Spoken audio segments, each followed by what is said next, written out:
Hello, and welcome back to another stream of Higurashi.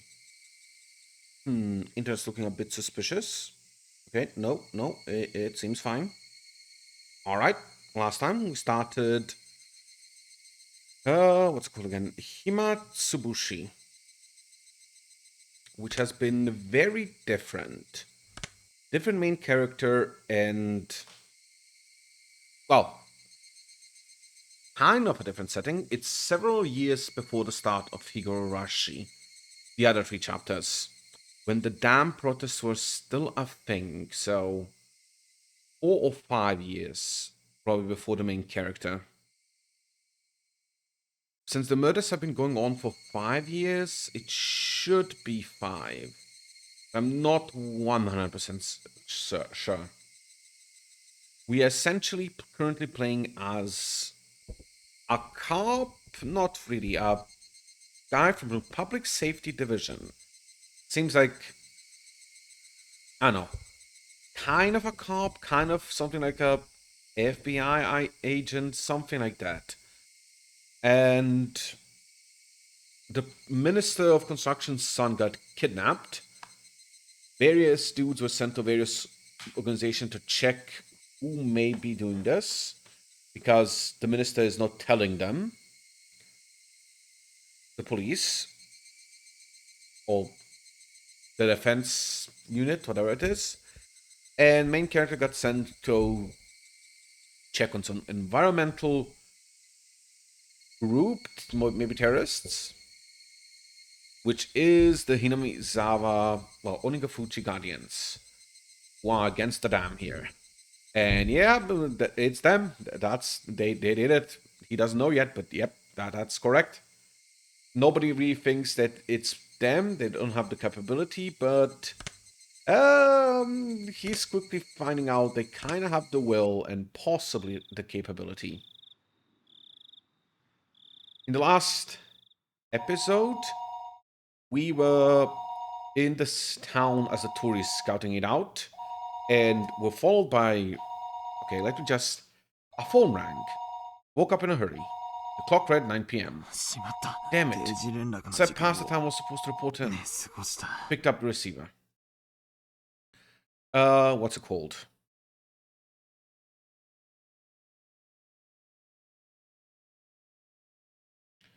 We were in the town as a tourist, and Rika was following us around. A younger Rika.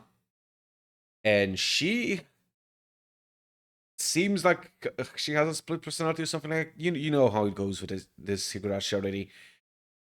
She was like all sweet and normal, and then suddenly stone faced. You must leave to Tokyo, back to Tokyo. Mwahahaha, that kind of thing. Anyway, let's start this properly. I picked up the receiver. Akasaka-san.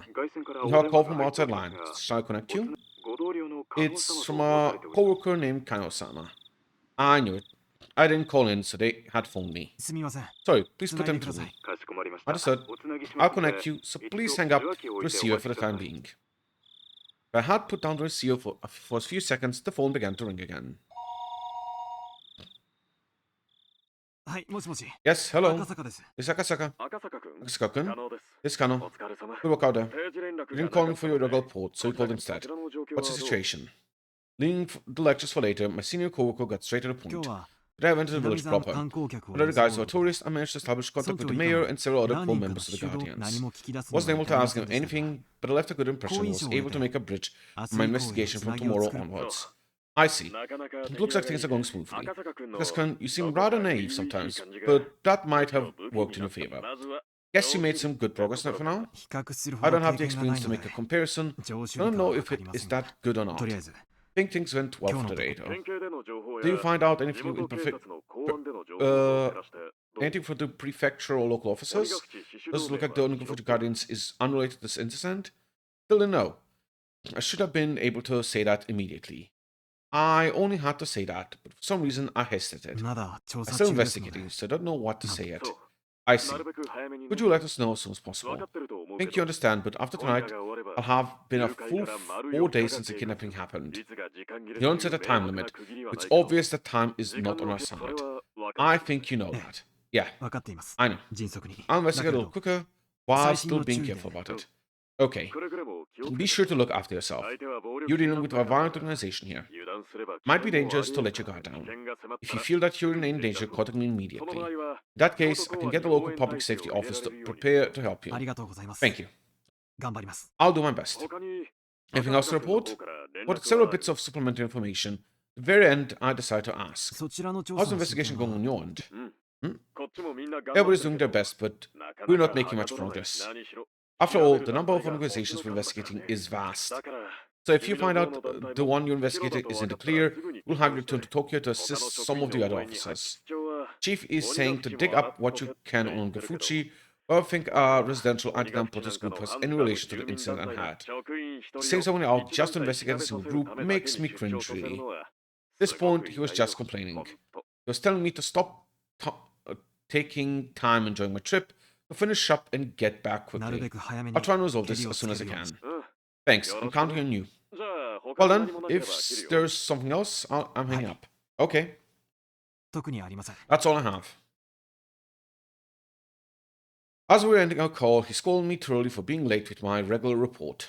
After that, I hung up my phone and sprawled out on the bed. Come think of it, I hadn't heard anything from Oishi.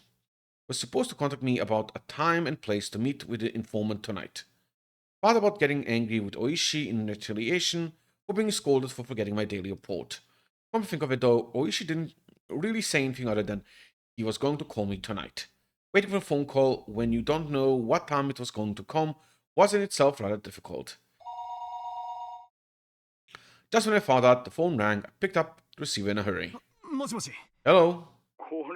Well, this is a surprise. Akasaka, you pretty quick to answer the phone. Yeah, you shouldn't have answered it immediately. As a regular user of dating chatlines or something? I will never even try something silly like that. The way you react is rather interesting. Wanna go to a place where you can have a little bit of loot fun? I'll pass. Could you please get to the point, Oishi-san? Really? Too bad. We'll leave that for the next time. Well, I'll get to the point. Many of the executives of Onigofuchi Gardens had a lot of sway in the neighboring regions. Even in Okonomiya, there were a lot of people with relations to the village. That's why meeting the Shishibone market district far from Okonomiya was a matter of course. Akasaka-san, over here. Did you get a little lost? Coming from the north entrance might have been a bit of a detour. It was easy to give directions from there. No, I'm sorry for being late. Did you eat dinner already? Yeah, I did it. Well then, shall we go to a place where you can get a drink? Do you prefer Western alcohol? Or maybe sake? Would you prefer a place with or without women? Don't worry about it. I don't drink when I'm on the job. Hearing that, the man that Oishi had brought along bent backwards as he guffawed, clapping Oishi on the shoulder. See? Isn't he just adorable? In exchange, can you give him a bit extra? That money all came from this guy's wallet, you know? The man that Oishi had brought seemed almost like a ticket scalper or bookie, even his appearance was dubious. The informant grinned deviously. Ooh, Sato. Hey boy, how much did you give this guy? Looks like there was quite a bit skimmed off the top, you know? Oishi's handling fee was included, so I took that into account. It seemed that the informant had expected a more extravagant reaction on my part. When I responded matter of the fact, he realized I was an entirely different type of person than he was. Rather than putting a distance between us, it seemed that I had piqued his interest. I said it, didn't I? He's a serious type. Do you see, Akasaka-san? People in a line of work like ours can really use their wealth of experience to their advantage. I'm wondering exactly how the experience of drinking in a bar with women would work to my advantage. The informant, unable to contain himself, clutched at his stomach as he guffawed, heedless of the people watching. Oh, lordy. Akasaka-san, you can really judge people. That's what an education does for you. Oishi-san, you've been drinking somewhere, haven't you? Are you drunk? What's wrong with drinking when I'm off duty? Even if you're working, I'm not. Oishi, who was the sort that fool around to begin with, was in such a good mood that I couldn't figure out a way to deal with him. Completely different from me, who became worried about getting every bit of information I could. Oishi-san, for taking so much money, you were supposed to get me an information worth at least as much. Bought this, but then realized that I was getting my information from the informant. It didn't matter how drunk Oishi-san was. There was nothing I could complain about, but I still felt slightly riled up. Oishi and the informant, it was no doubt a fake name as he introduced himself as Sato, led the way deeper and deeper into the back streets of the market district.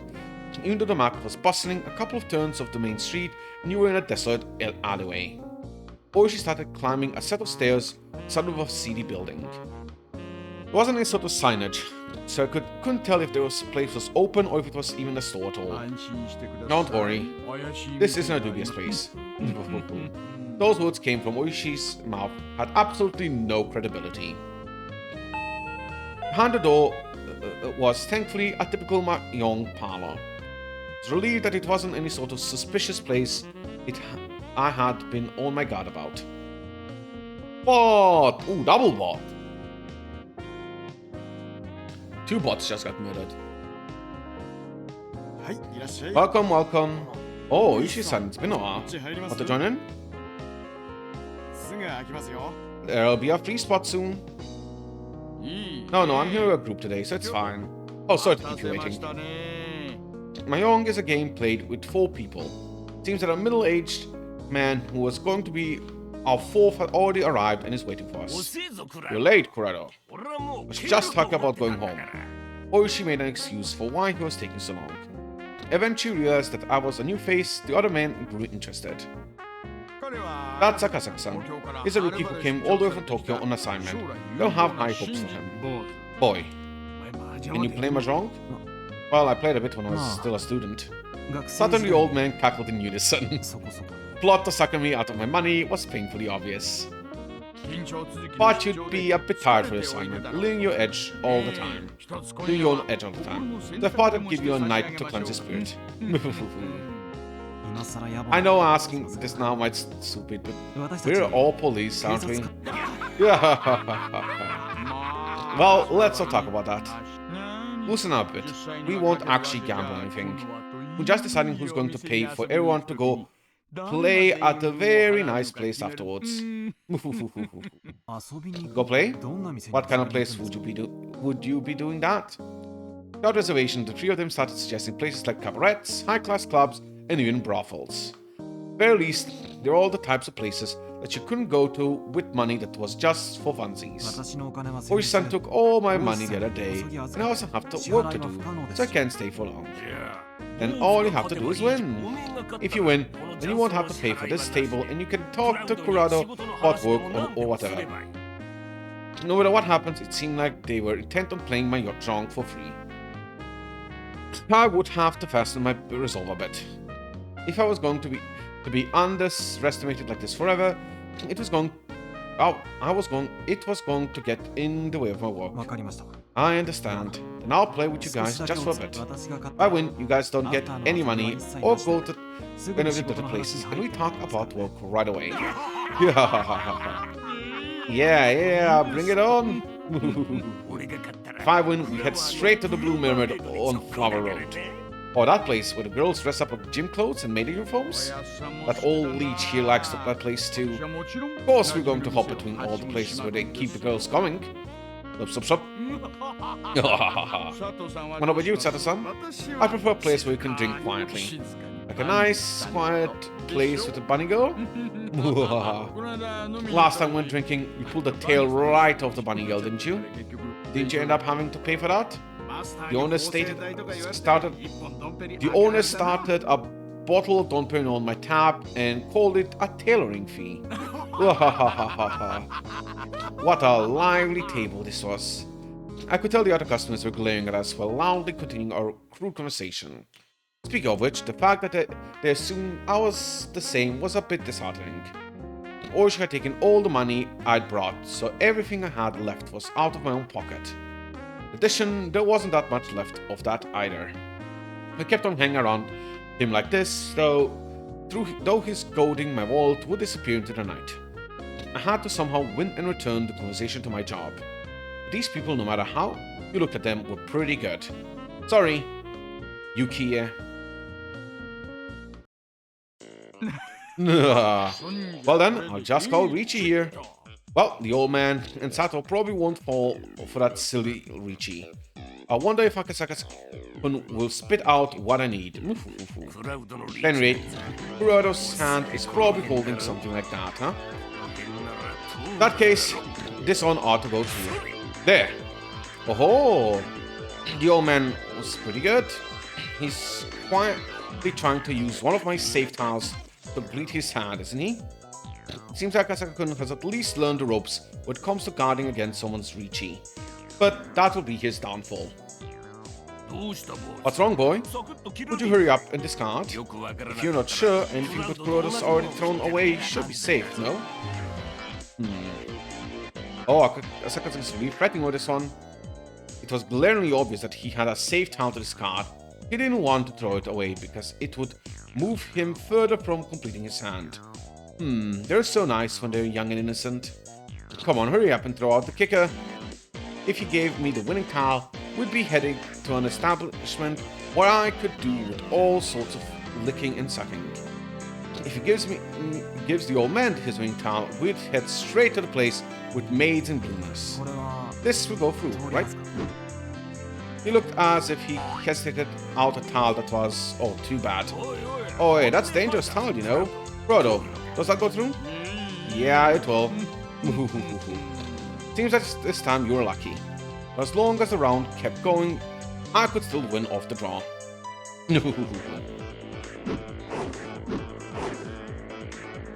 After that, Sakun managed to luckily avoid throwing any bad tiles, and somehow the round managed to end without anybody completing a hand. 10 pi, 10 pi, not 10. Sato-san had keenly anticipated that two players who were in Richie had decided to play it safe. What a cool-headed way of playing. Now let's see what kind of hand did Akasaka-kun have. When the round ends with nobody winning a Mahjong, anybody in Tenpai has to show their hand. But if you're not in Tenpai, you have no obligation to reveal it. Your average beginner would normally show their hand even if they weren't in Tenpai. Start a commotion about how if this tile or that tile came, they would be in Tenpai. But he didn't. Being stingy? How'd you do, boy? Come on and show me. Sato-san reached over to flip the hand that Akasaka had casually placed face down. Huh? What the hell is this? He was nowhere near Tenpai. Was Akasaka actually bad at this after all? Right then, was the old man compared the tiles from Akasaka's hand to the discard pool. A puzzled expression crossed his face. Boy, you were in Tenpai right around here, weren't you? Why'd you break your hand? The higher Manzu tiles suddenly got more valuable, so I held them back. Even though the chance they were safe tiles had increased with respect to Oishi-san's Richie. It would have been safer to read the discards, but there was a player who went out of their way to keep the tiles out of play. Or, Sakurada's Tenpai was no good from the start, in other words. If it wasn't such a high-level trap, I would have thought that you were waiting for me to throw out the winning tile. But the more concerning thing is that you were in Tenpai and didn't say anything. When did you realize I was in Tenpai? Around here. You threw out 4 tiles in a row immediately. At first I thought you were just discarding redundant tiles, but I noticed you glancing over at me. You realized you were waiting for something. Akasaka-kun, Akasaka-kun, when did you first start playing Mahjong? I know I did, except in high school and university. Now let's continue. Since Sato-kun wasn't in Tenpai and the round ended without a winner, then I'm next, right? Then, the next dealer. It seems like Akasaka-kun is really aware of how this game works. We thought that we were just going to eat him alive, but it looks like this isn't going to be so easy. Oishi-san, looks like you're going for the bamboo tiles. Should I put some in play? This boy. Protocon, don't back down. As long as I get 3 more good tiles. Son, think you can do it? Damn it. I'll just force you to go for cheap Tanyo. Chi. A straight? Well, sorry. I'm going to pawn that tile. Whoa. Going to call 3 of a kind after he cleared a straight? trying to override and interfere? Boy, you're getting pretty used to this. Oh no, I couldn't even compare to you guys who have been playing since before I was born. That's game. Wrong. Triplets, 2 red Dora and 3 more Dora. I'm the dealer, so this will cost you quite a bit. Akasaka-san, nice job. Now we'll have to get serious, won't we? Well, can you get serious about handing over your points? I'm tired, so let's end this quickly. Akasaka-kun? This is somehow unreal. Before I could realize it, there was an ominous cold air emitting from beneath Akasaka-kun's feet. How blaze. The 2 and 5 and 8 Manzus are laughing at you. But damn it! Boy, you! Kurado-kun, finish it! You have to end this boy still as dealer! I hate to admit it, but that seems like the best option. There it is! Run! Simple straights, 1 Dora! Sorry, head bump. Run. Straight. Head bump! You damn brat! Brat? So you'd play that sloppily against a brat? Guess that means you're worse than a brat yourself? So interesting, the way you guys call people things like brat and boy. Akasaka-kun? That is you, isn't it? Feels like you're a totally different person. You thought that I, being a sucker, would let you drink some good booze tonight? Seems like you were a little off the mark. Wrong. Triple straight, red Dora and another Dora. Whoa! He actually did it! That's why I'm saying you guys are slacking. No matter how you look at it, you have to be able to read such an obvious three-way.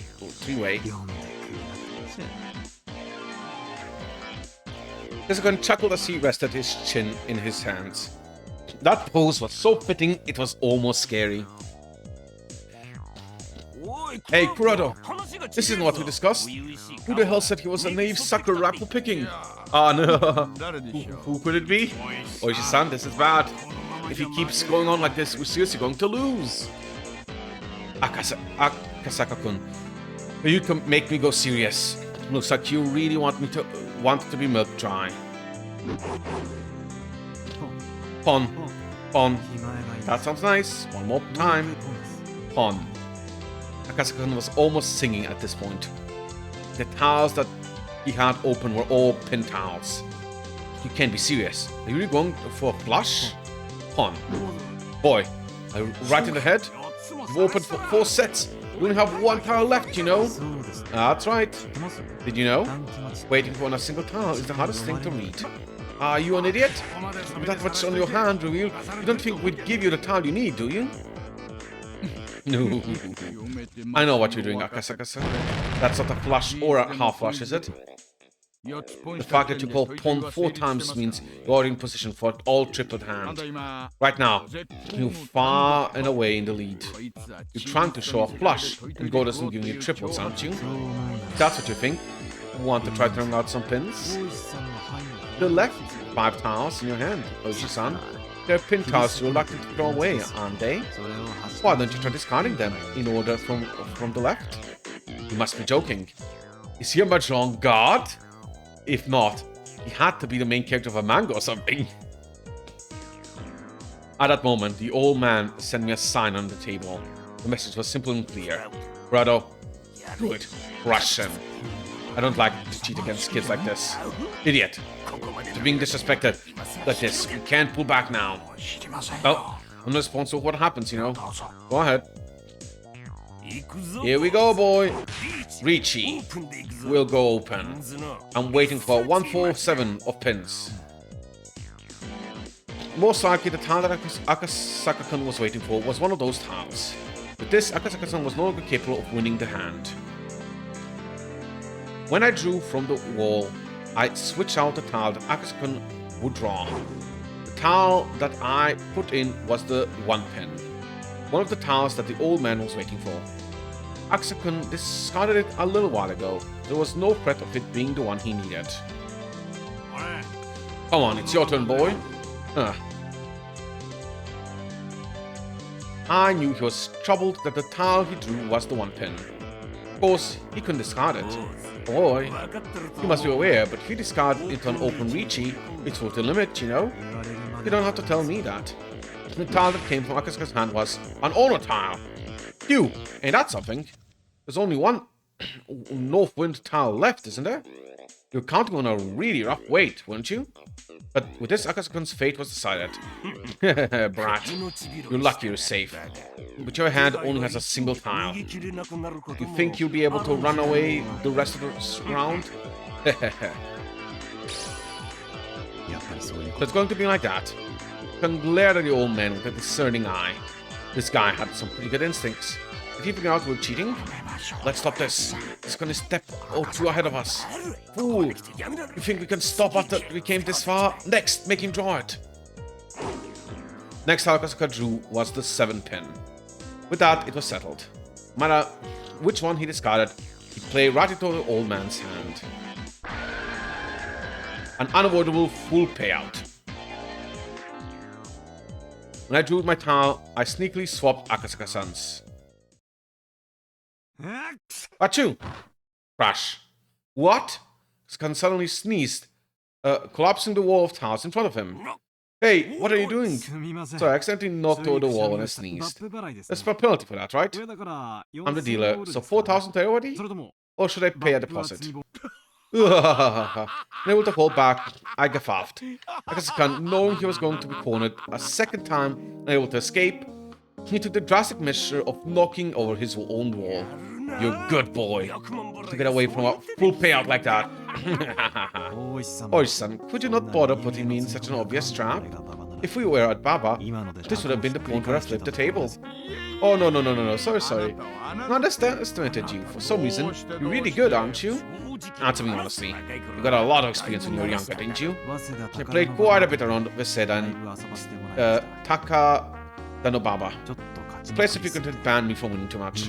I made a woman who would become my wife pretty angry, so I washed my hands of it. Raise the stakes too high?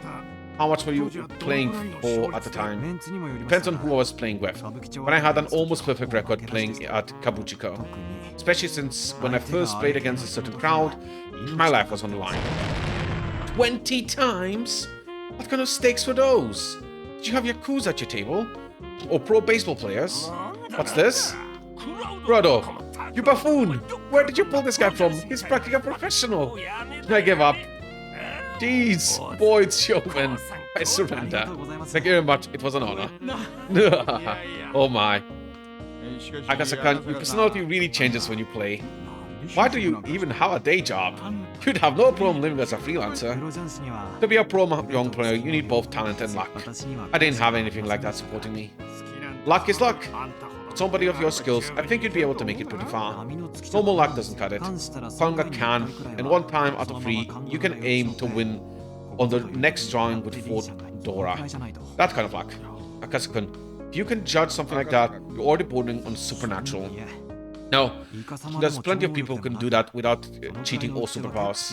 There was a person I met in Shinjuku who would get Doras every time he blinked. He was as strong as a demon. There was a pro player I played in Yokohama who would draw the tile he needed immediately after calling Richie. It was an everyday thing. Don't have that kind of luck. What types of folks were those? They weren't named Ryo or Satoshi or by any chance. Well then, is it alright if I declare Dora winner then? Yeah, we totally lost. I lost. It's been a while since I lost this big. Still, when you were playing boy, you were pretty into it. It's kind of scary. I hear that a lot. Don't mean to change gears like that though. Did I really look that scary? Yep. The 3 of us nodded emphatically in agreement. So that was Akasaka, the Mahjong prodigy. Before he goes home for his assignment, maybe I could have him play at a high-stakes table in my place. It's not good to get greedy.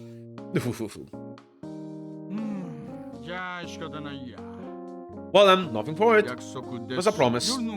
Break up our little late-night study group right now.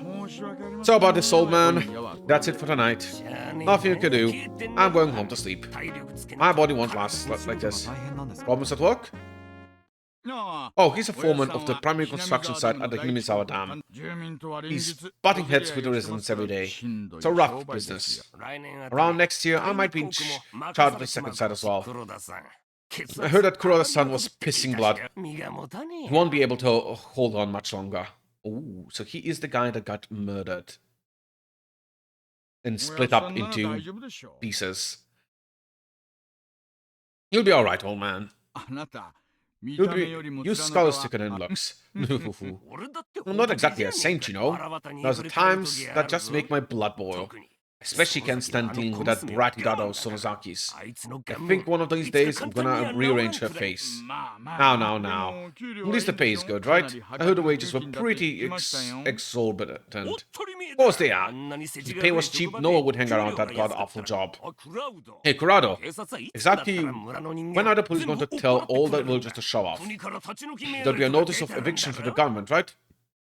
Maybe. I wonder what will happen. The old man who identified himself as the foreman of Hinamizawa Dam spewed a few complaints until he felt better about it and left. Well done, let's go. I'll leave the rest to Sato-san. Oishi-san, are you going home? If I'm here, I'll just be in the way, won't I? Besides, the one who brought Sato-san services was you. I don't pay for my share. Oishi-san was kind of sketchy, but he was strangely conscientious about some things. Felt quite a bit of a gap between myself and Oishi-san's generation from that part of him. I don't comprehend. Then, boy. No, I can't call Mr. Mayong here boy no more. Is Akasaka-kun alright with you? Yes. Then, Akasaka-kun, shall we go?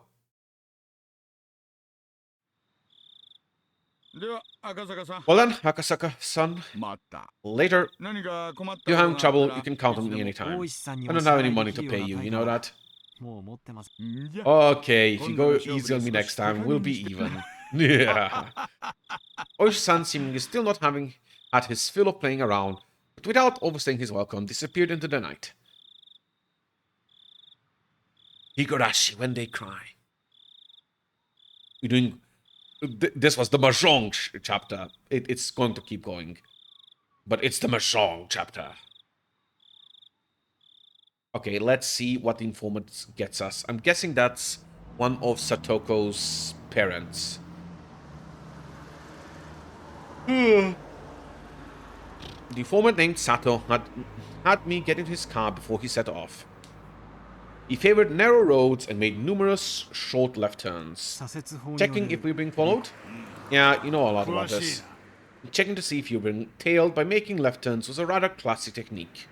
If it was just a single pursuer, you could confirm it that way.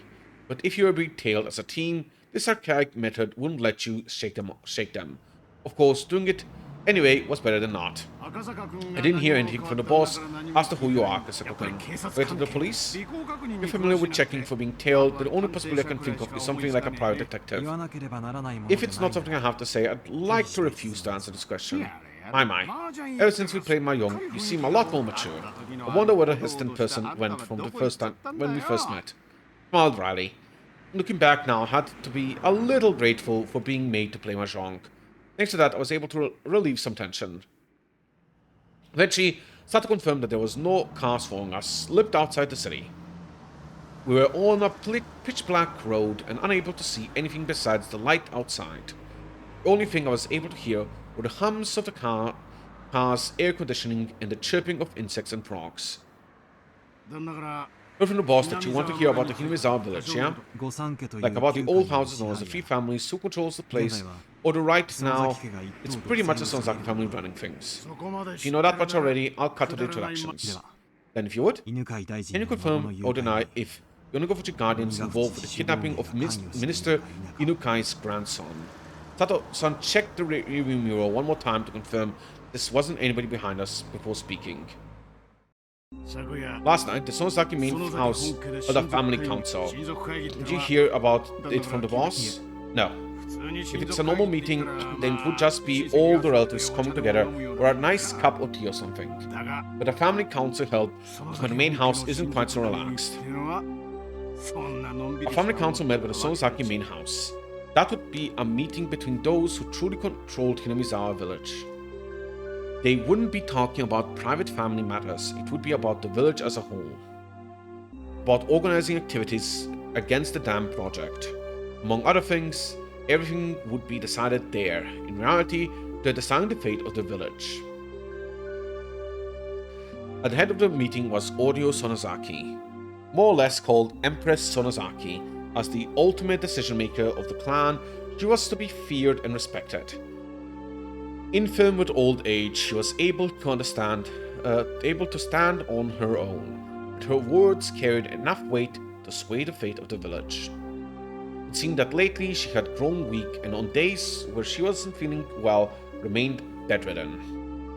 Family councils that occurred while she wasn't feeling well took place with her on the floor. In the middle of the dignified Japanese-style room, still in a futon, only the upper half of her body sitting upright, a stern look on her face. That was Orio Sonozaki. Sitting next to her was her heir, Mion Sonozaki.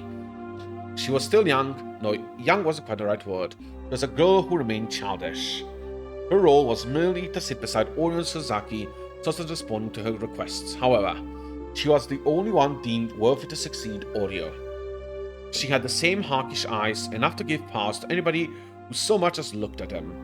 Much was expected of her in the future, this granddaughter of the Sonozaki leader. And also on either side of her sat several other important members of the remaining three families, the Kimiyoshi family and the Furuda family. First on the list was Kimiyoshi family, was of course the mayor of Hinamizawa village, Keiichiro Kimiyoshi. Kichiro or Keiichiro? I guess Kiichiro, since it's two eyes. And lined up beside him were several more of the direct relatives. Opposite them sat the other of the three families, the Furuda family. The Furuda family was only comprised of the family of the Shinto priest. The only one sitting there was said priest, his wife, and their daughter, Rika. Rika was doted on by many of the older folks in the village, and it seemed that Orio was no exception. While the stress from attending a family council was said to be enough to shorten your lifespan by 3 days, it seemed like Rika was the only one exempt from that.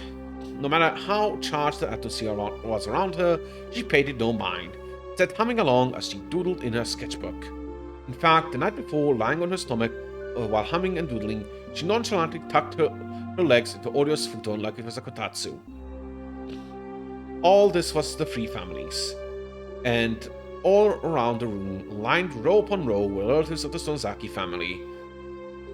The only ones who were unafforded cushions to sit on were direct relatives. The others were left to sit in the seiza position directly on tatami mats. The Empress Sonozaki enshrined at their center, were almost like a giant snake coiled around the room. It was decided that everybody would sit in order of their rank. The number of people from Sonozaki family was overwhelming. The fact that the Sonozaki family held so many seats in a meeting where everything pertaining to the village was decided made determining where the balance of power was in the three families as clear as day. The number of members in attendance from each of the families directly reflected how much influence they had in the room in Hinamizawa. What was talked about at the meeting? Sato-san, after remaining silent for a while, quietly began to speak.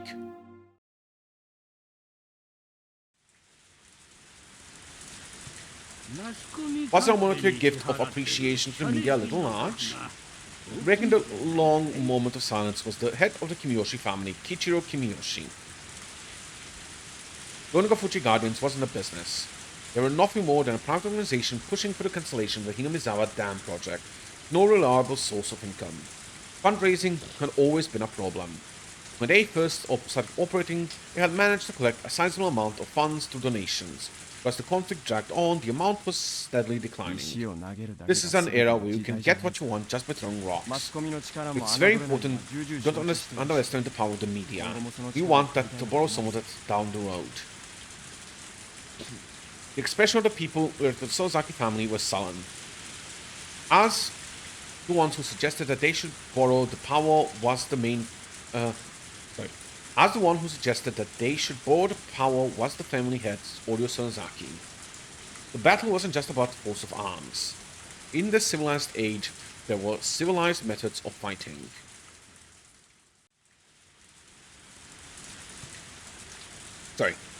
Orio suggested creating a strategy incorporating the mass media.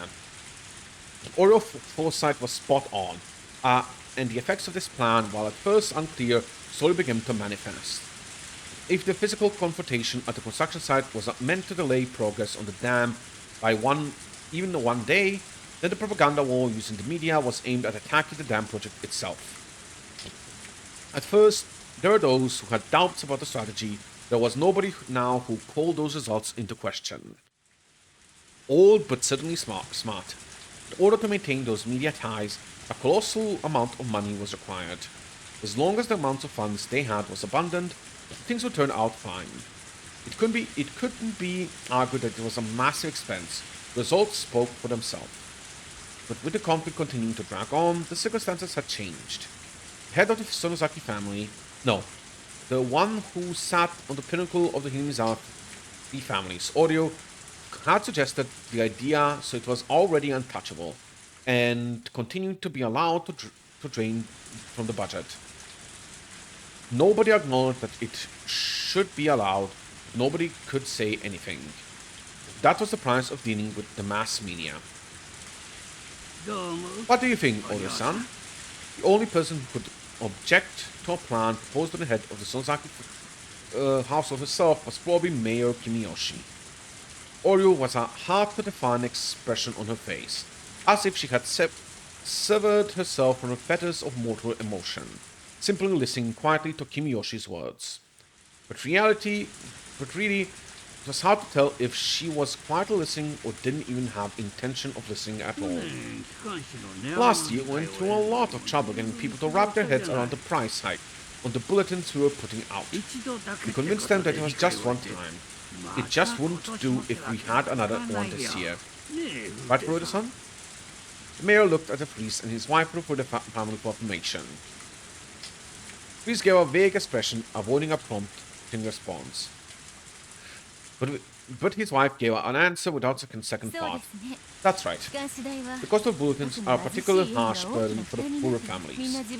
Everybody is dealing with it for the sake of the village, but it's best we don't increase the price anymore. The bulletin was, as its name implied, a bulletin published by Onigafuchi Guardians. It outlined the Alliance's activities, ideals, and resolve, but you couldn't deny the contents were rather piecemeal. The bulletin's main goal wasn't to inform people, rather was something to sell to businesses and people living in the village or connected to it, and using those sales to collect funds. In other words, it had become something of a tax. Of course, it didn't have to be said that it was one of the main sources of income for the Onigafuchi Guardians. Originally, purchase was supposed to be voluntary, but in Hinamizawa it had suddenly become the opposite. In the neighboring towns as well, that many businesses were buying copies just to avoid butting heads with the Alliance. The priest whispered to his wife that to not say anything unnecessary. He was struck down the salary with a cold glare. Cowering from the glare, the priest shut his mouth. The priest's wife had held the power in their relationship. That was because she was the one who carried the Furude bloodline. The priest merely married into the family. He was nothing more than somebody who adopted the name just to join the three families. He should have been able to find a spot fairly high up in the hierarchy of things, but the lack of authority in his voice meant that he had still not gained any favor. Casting a backward glance at her rather desperate parents, Rika continued to doodle whimsically without paying them any mind. Signaled by the look on Oryo, Mion brought her ear close to her grandmother. There something was said to her in a quiet voice. After responding with a couple questions with a nod for Oryo, Mion looked around the room and conveyed her grandmother's words. There will be no freeze on the price increase for the bulletin. Kimiyoshi made a face like he just bit into something unpleasant. Her expression quickly disappeared like it had never happened at all. But Mion-chan, I think you already know this, but the cost of bulletin is by no means easily affordable. It's a burden carried by everybody in Hinamizawa. If you make people carry too much of a burden, also will collapse from the inside. And who on the inside would start to collapse? Who? I don't mean it like that. I'm asking who did first to buckle. Being cross-examined by a girl who still had fragments of childishness remaining within here, the words stuck into Kimiyoshi's throat as he snuck into silence. Mion repeated her question once more, looking around the crowded room. Everybody refrained from making eye contact to avoid being pierced by her gaze. The words she had spoken were unarguably set in proxy for audio. That's when Neon spoke them. They carried this. Why when Neon spoke them, they carried the same weight. But the look in her eyes was different. Like Audio's, they had hawkish gaze, strong enough that anybody looking upon them would freeze in their tracks and yield. That gaze was, without question, one that belonged to Mion herself, as Mion would eventually inherit everything from Audio. The day when she would stand up as a young and capable leader, her own right would come. Nobody wanted to believe otherwise for even a minute. That's why nobody, even though Mion was just some sort of little kid. Kimiyoshi-san. Noble lose her resolve over something like a price hike on the bulletin. Kimiyoshi, while grumbling a little, made a gesture as if to say he had no objections. The expenses related to the mass media will continue. If those expenses become too much, we'll have no choice but to continue the price hikes. Mion had rendered her judgment. Everybody bowed their heads and silently to listen to her words. The name of Mion Sonozaki as the acting head of the Sonozaki family, hereby declare that all this shall be effective immediately. There shall be no objections to any opposition shall be removed by force. The formal decree was read aloud, indicating her judgment. There would be no retrial. There was certainly authority behind those words that even a courthouse couldn't compare to. If she was a judge, she would have banged her gavel, signaling the end. The matter was settled. Mion pulled out a large bell from inside the clothes and rang it. Everybody present could only prostrate themselves before the harsh sounds of the bell. Well, that's a rather old-fashioned family council, isn't it? A young guy like you probably finds it hard to believe. In an antiquated place like that, these types of things have firm roots. It was exactly as Oishi had said. The old system of the three families had vanished, and now the Sonozaki family was running things by themselves. At the top of that, their rule was borderline despotic. Was that the end of the meeting? No, there's more. I'll continue. Eventually, after the ringing of the bell ceased, there was a deafening silence.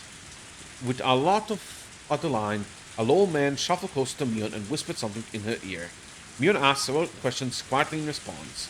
When she was satisfied, she motioned for the man to leave. The man who talked to Mion was a member of the gang that her father was the leader of. The organization had the entire area of Shishibona City under its control. It was quite well known even there. Of course, this was talking about the criminal underworld, so it's not like just anybody would know. But just showing a patch with the gang's symbol on it was enough to resolve any disputes in this neighborhood. Mion's biological father, Torio, was her daughter's husband. The power of the man's gang was the driving force that controlled the dark underbelly of Onagafuchi Guardians. The man from his position as the next in line controlled the three families, continued to force everybody around him with his unconventional presence. Mion exchanged a look with her father. Was it okay for her to tell what she was just heard directly to Audio?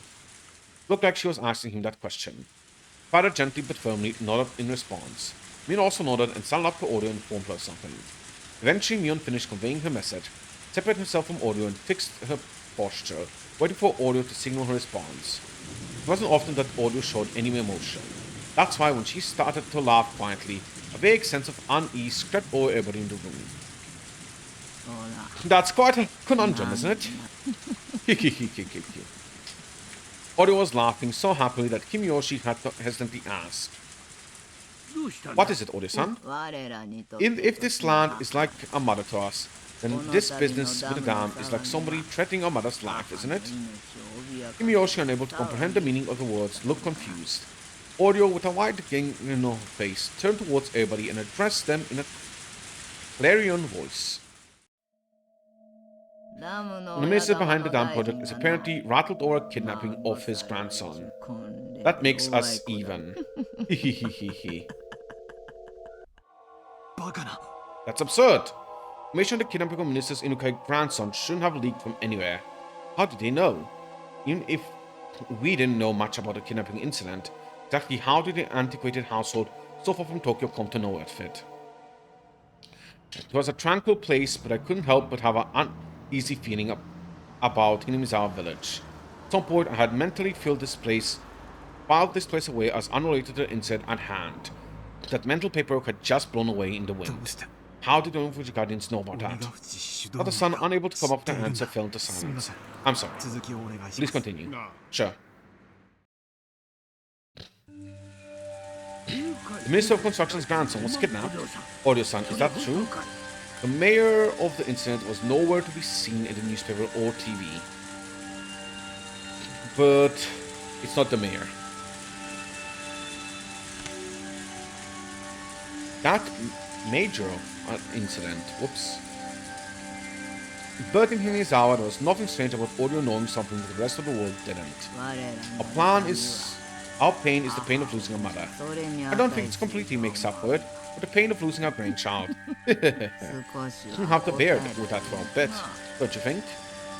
The last question wasn't addressed to anybody in particular. It was as she was looking for consensus. Still, land and a human child are different things.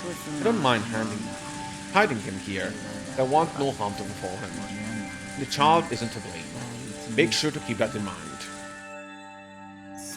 That means the Umineko Guardians were involved in the kidnapping. I can't say for certain. Why? Even though the leader Oreo has clearly given orders on the treatment of the kidnapped child, lad, you see, this is what the Sonozaki family always does. Always does? What do you mean by that? Let's say there was a particular problem, one that wasn't exactly favorable for the Sonozaki family. But Oreo shows concern over a particular problem, hearing that somebody who attended the family council would be helpful. The result Oreo wished would be granted. However, neither Oreo or anybody else would know who actually did it. This kind of clever little ploy, the Sonozaki family was able to manipulate events even though they had their hands laid out on the table. Then that means that somebody who was at the family council was a culprit, or there's a possibility that there was never a culprit in the first place. Oreo himself, in that room full of people, didn't explicitly say that somebody pulled off the kidnapping. She was just giving her opinion. It is an odd and unpleasant, secretive way of doing things. Whether involved or weren't they, I couldn't see beyond the veil. This much, however, I could say with certainty. The kidnapping incident was an ironclad secret. No matter how high a position somebody was in, even they wouldn't know about it. If there was somebody who would know about it, they would be connected to public safety. In other words, one of us. The only other options were people connected to the case itself. Including the minister, there would be people affected by the incident, or the people that committed it. Not in any case, there was no way an old household in a place removed from Tokyo by over 6 hours of highway travel should know about it.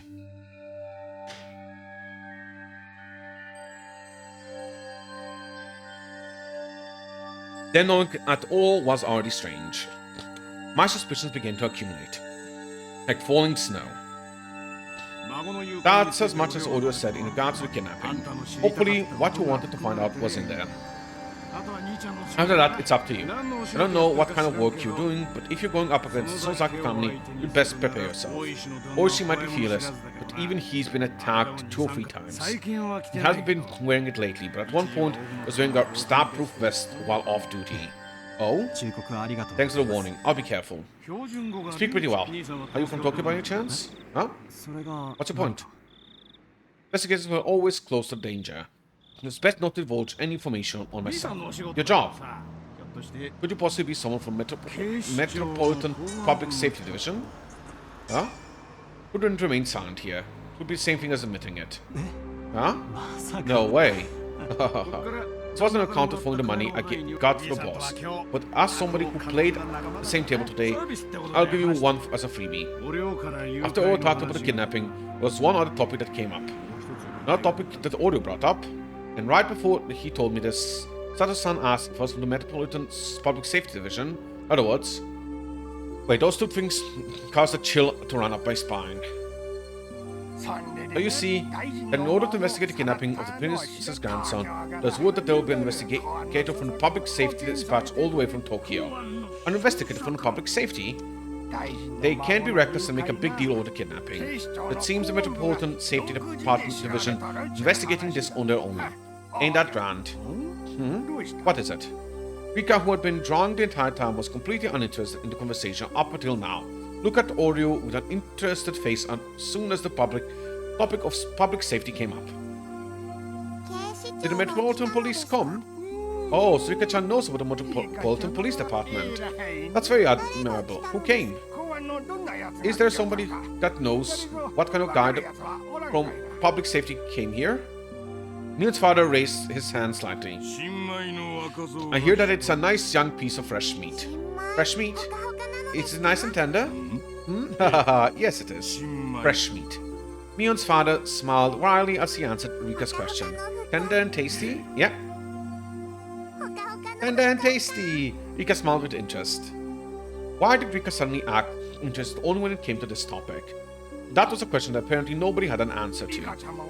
Does Rika-chan know something about this man? I don't know. After her rather flat reply, Rika buried herself underneath Orio's futon again. But when she buried herself there, Rika no longer started drawing again. Instead, she was making an expression like she was in deep contemplation. What shall we do about him, mother? Mion's father posed that question. He had a type of uncouth expression on his face, indicating that, given the order, he could snap the problem out at any time. He came all the way to Hinamizawa. Let him take it easy for a while. So you're saying, we just let him go around as he pleases? Mion's father asked in response. Oreo smiled thinly as she responded. Leave him alone. But if he starts causing too much mischief, when that happens, don't hold back. Don't enjoy being taken lightly. That is what they talked about, apparently. Couldn't be that you're that fresh meat from the police department, are you? It couldn't be. A surge of cold, bristling fear began to crawl its way up my back. The family council took place last night. In other words, yesterday. Then today, when I was dressed up on a tourist head to Himizawa, was my cover already blown. When I remembered the first person I met when I got to the bus stop, I couldn't breathe. The person of the family council who expressed interest in the man being dispatched from Metropolitan Police, Rika Furude. And then the person who was waiting for me the whole time in the bus shelter was Rika Furude. It was an unthinkable image. No, it was a delusion. When we met at the bus shelter, did Rika already know my true identity? Did she know that I was Akasaka, dispatched from the Metropolitan Police Department, and come to meet me? Then, including Mayor Kimiyoshi, every villager that I met, everybody knew, but just pretended not to, because Oreo had given instruction not to interfere. Thinking about it logically, it didn't seem possible. I met quite a number of people. If there's people there that good at acting, then there's people who are bad at hiding things.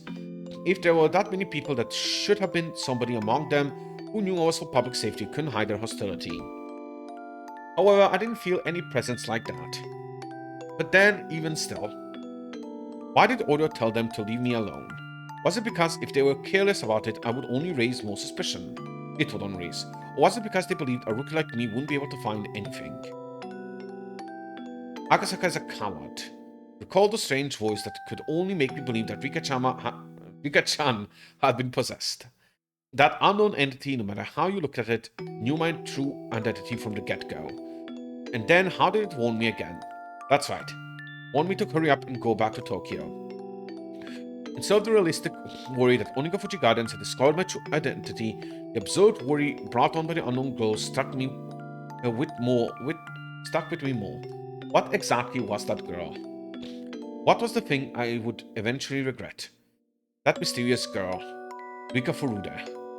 Let's stop this. Everything I was thinking of right now was merely conjecture. Tomorrow's first thing in the morning, I'll report everything I heard right now to the HQ and wait for further orders. There was no mistaking that the possibility of the Onigashima Guardians related to the case was there. And that the fact that my call was blown meant I was in a precarious position. But as everybody at the HQ was extremely busy, they might not be able to spare the support. Is that everything? If you want, I can drop you off wherever you like. Ah, sorry. In that case, the station we originally met, please. A rural road where even the streetlights were rare. I couldn't see anything. Wasn't aware of anything but the asphalt that was lit in the headlights. Outside of the light, was it simply darkness? Was there something lurking there waiting to strike? Had, I had to think I drew the short straw here. Wanted to go back to Tokyo. For some reason, the voice of the girl warning me to go back to Tokyo still lingered in my head. You're about to be kidnapped. No? No? Wow. Higurashi when they cry.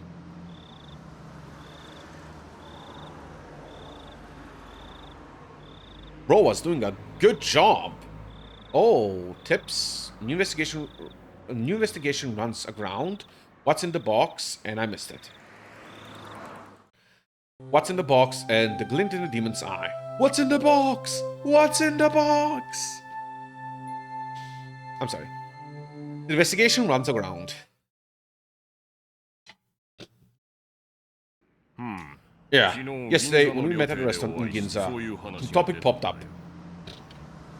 That's always stepping their boundaries, isn't it? They're meddling too much in the public safety. If they keep doing that, they're going to set a bad precedent. It seems that Minister Enukai is openly uncomfortable about the way public safety is doing things. The Vice Minister is probably going to say something to the effect during Monday's debate session. What can you do? You can only have the directors address the Vice Minister. That's why you pay him the big bucks. Well, if it comes to that, they're going to ask him to prove that Minister's being threatened. Some things I don't know what side he's on. If he's not on ours, then what? Well, he probably is getting some pressure from the Minister. Probably just have to proceed with investigation while he sweats it out in the Vice Minister's office and buys us some time. He might get so wrung out, but dry that all that's left are dregs though. So, how's the investigation going? All the juicy leads I was planning, my hopes on turned out to be duds. Honestly, I'm at a loss. The report that Himisa Dumplers has been showing up a lot lately in Himisa's press releases. What's that about? Well, you say showing up, but it's really more of a very slight feeling that something strange. Just happened to mention during the speech at XX Prefecture Forum. That might just have been something that he was mentioning because it was relevant at the time. If I remember correctly, a local organization there was protesting quite violently, no? The Umineko Guardians? Mikaki-san was investigating that. I think those guys could possibly be behind what is happening now. Even if we can't say there's nothing overtly suspicious about them, it might not be prudent to remove them from the picture. Akasaka reported that in passing that he couldn't deny the possibility. Then isn't there merit in investigating them? We're going to go through everything with a fine-tooth comb. If they are one of the suspicious groups that's left, we'll eventually have to. Well, they're not the only group that we should investigate, right? If we just talk about groups that are suspicious as Ongafuchi, there's quite a few of them. We don't have the men, or the time, or the money for it all. Trying to ask for more details from Akasaka-kun. Feel like we should pay some extra attention to the Guardians. Reported that there's an established rapport with the villagers. It also seems that he's collaborated with some local police. Keep in contact with Akasaka-kun on the down low. Also, if there's anything in his info that merits investigation, it's possible we can send reinforcements. Got it. Sorry, Chief Katakoka. There's a phone call from the director. Should I transfer it over? Oh, no, it's okay. I'll head over there. Yes, hello.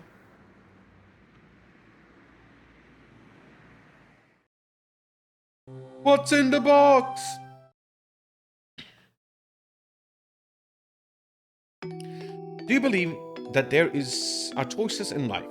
Yes, I do. There are many people who lament the following. If there are only existed points in life where there were clear choices to make, we should be able to scrutinize those careful and make decisions that would lead us to a better future. Every time I hear people lament as such, I cast it off as a rather trivial worry. If you were given a clear choice, it wouldn't be meaningful at all, and there wouldn't be any such path to a better future. Is this hard to understand? Then let's pretend that in front of you there were two strange boxes. In other words, you have two clear choices. You open the red box or the blue box. A lot of things would be uncertain even with the choice, wouldn't they? If you don't have the option of opening neither, then your choice boils down to this natural impulse of opening the box that holds the better results for you. Then, after examining the shape and the features of each and pondering a great many things, I had to pick either red or the blue. If this was you, which box would you open? Red or blue? If you were going by the traditional meanings, then red would be dangerous, threatening color. However, that doesn't automatically mean that it would be calm and relaxed inside the blue box either. In fact, it might be that the colors are a trap, making you wary of the red box and have you open the blue. A trap could be that the contents of the box aren't a reward but are rather a penalty. See, now you're at a loss. You conflicted over the choices between red and blue that you started wishing that there was an option to open neither and just leave. But there isn't. You have to either open the red or blue box. Oh, I forgot to say this. If you choose one box, the other will disappear. So you'll never know the contents of the box you didn't open. I'll just put that rule at the end there for you. Now, why didn't you choose? Red box or blue box? I'm going to go red, because that's the color I prefer. It's alright, you won't lose anything by picking either. Come on now. Oh, I actually had to choose. Red. Have you thought about it? In the end, you chose this color, didn't you? As soon as you choose, the other box disappeared. Can you give up on the contents of that one, okay? That's the rule. Open the box you choose.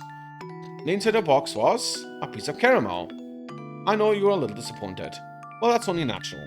No matter how you look at it, it looks like you drew the dud. The correct box might have a bar of chocolate in it, for all you know. Or in fact, something incredible like a pair of tickets for Hawaii might have been in there. But even if you wanted to verify that, the other box has already disappeared. There's no way you can check now. If you think about it from an optimistic point of view, well, maybe the other box was empty and this box was the winner. Being satisfied, or perhaps not, with such a cheap prize, you pop it into your mouth and start chewing it happily. So what do you think in the end? You're giving a second chance, would you try to open the other box? Unfortunately, the chance to choose between the red box and the blue box is come and gone, never to be seen again. The chance to change your selection will never come. Don't your parents often say, every choice you make in life only happens once, so choose it carefully. Hehehe. See? Choices aren't that great after all. Aren't you a little disillusioned now? Ha ha ha ha ha. Oh, really? No choice, huh? Oh, really? Guess what? This is a video game.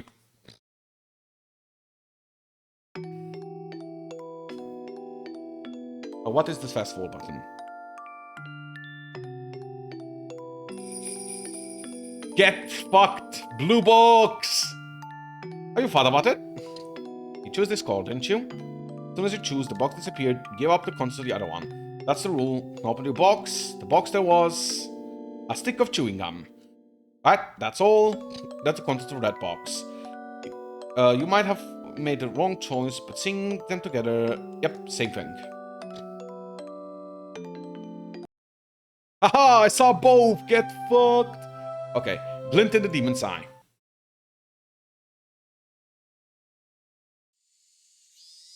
Uh-huh, yes. So, the wake will be from 6 p.m. tomorrow. The service will be the day after that until noon. Until 1. The venue will be Okonomiya Ceremony Hall. I see. It's Deputy Mayor Ikezawa's grandson's funeral we're talking about here, and have the pair of respects. Mion, I'll have you go in my stead. Okay, got it. Should I wear mourning clothes? How much will I bring for the funeral offering? You can go in your school uniform. Make sure you button it up properly. For the money, 100,000 yen. They've done a lot for us. Mion quietly whistled in awe of the exorbitant amount of money your grandmother was offering. Ikezawa-san has been a prudent person ever since the days as head of the Okonomiya Municipal Office. Even those government types paid me a visit, they'd always stay outside. But whenever I offered Ikezawa-san a cup of tea, he'd come inside and offer careful listen to what I had to say. He always lent a proper ear to the people that had to what people had to say. Others should learn from a person like him. The guests made a show of nodding, making it clear that they were paying attention to Audio's reminiscence. I saw them trying to not get on Audio's bad side was humorous enough to elicit laughter from Mion occasionally. How young was Deputy Mayor Ikezawa's grandson when he died? 11 years apparently. Audios closed her eyes and shook her head lightly, lamenting the loss of such a young life. If I recall correctly, he said he only had one grandchild. How sad. There's nothing worse than a parent than outliving their offspring. You're really nice to other people, Granny. If Shin or I died, would you be this sad? Don't be stupid. Saying something like that is bad luck. Having got the reaction she expected, Mion cackled. The other two guests, unsure if they were supposed to laugh along, instead forced awkward smiles. We'll take our leave for today, okay, then. We'll be up by tomorrow evening at 5 to pick you up. Till then, please excuse us. After bowing their heads repeatedly, the guests left by the front door. Mion saw them off, waving her little hand goodbye. They're gone. Must be rough for them to pay you a courtesy visit, Granny. It would have been fine if they just broke the news over the phone. Well, it was true that Audio Shinzaki was a central person for both her relatives and the residents of Hinamizawa village as a whole. As a voting bloc, they numbered in the several thousands. It wasn't hard to imagine that the mayor would try to pander to her. Unlike Mion, however, Audio was looking up longingly at the sky from the veranda. What's the matter? Are you going to see now? I just thought that no matter what grandchild it was, I'd feel sorry for them. Saying that, she let a deep sigh. Mion was let down as normally her grandmother would have scolded her for that attitude. Mion, you know the Mrs. grandson. How long has it been since he was abducted? 4 days maybe? Audio let out another deep sigh. He may be the grandson of her bitter enemy, but I still feel sorry for him. Really. That's enough of a warning. We should bring this to an end soon. The playful expression drained from Mion's face, leaning behind a stern one. And then, as if to a certain Audio swirl, looked into her eyes. Audio's expressing her intent with only 3 eyes, looked back into Mion's. With only those eyes. 3 eyes. Bleh. I want some tea. Could you call for someone? Some of the chocolate too. Mion gave a small nod, then turned around. Shimiko-san, are you there? Grandma wants some tea. Could you prepare some? From far, a voice responded in affirmative. Mion, after confirming she'd been heard, picked up the phone and began dialing. Hello. This is Mion. Yeah. Is my father there?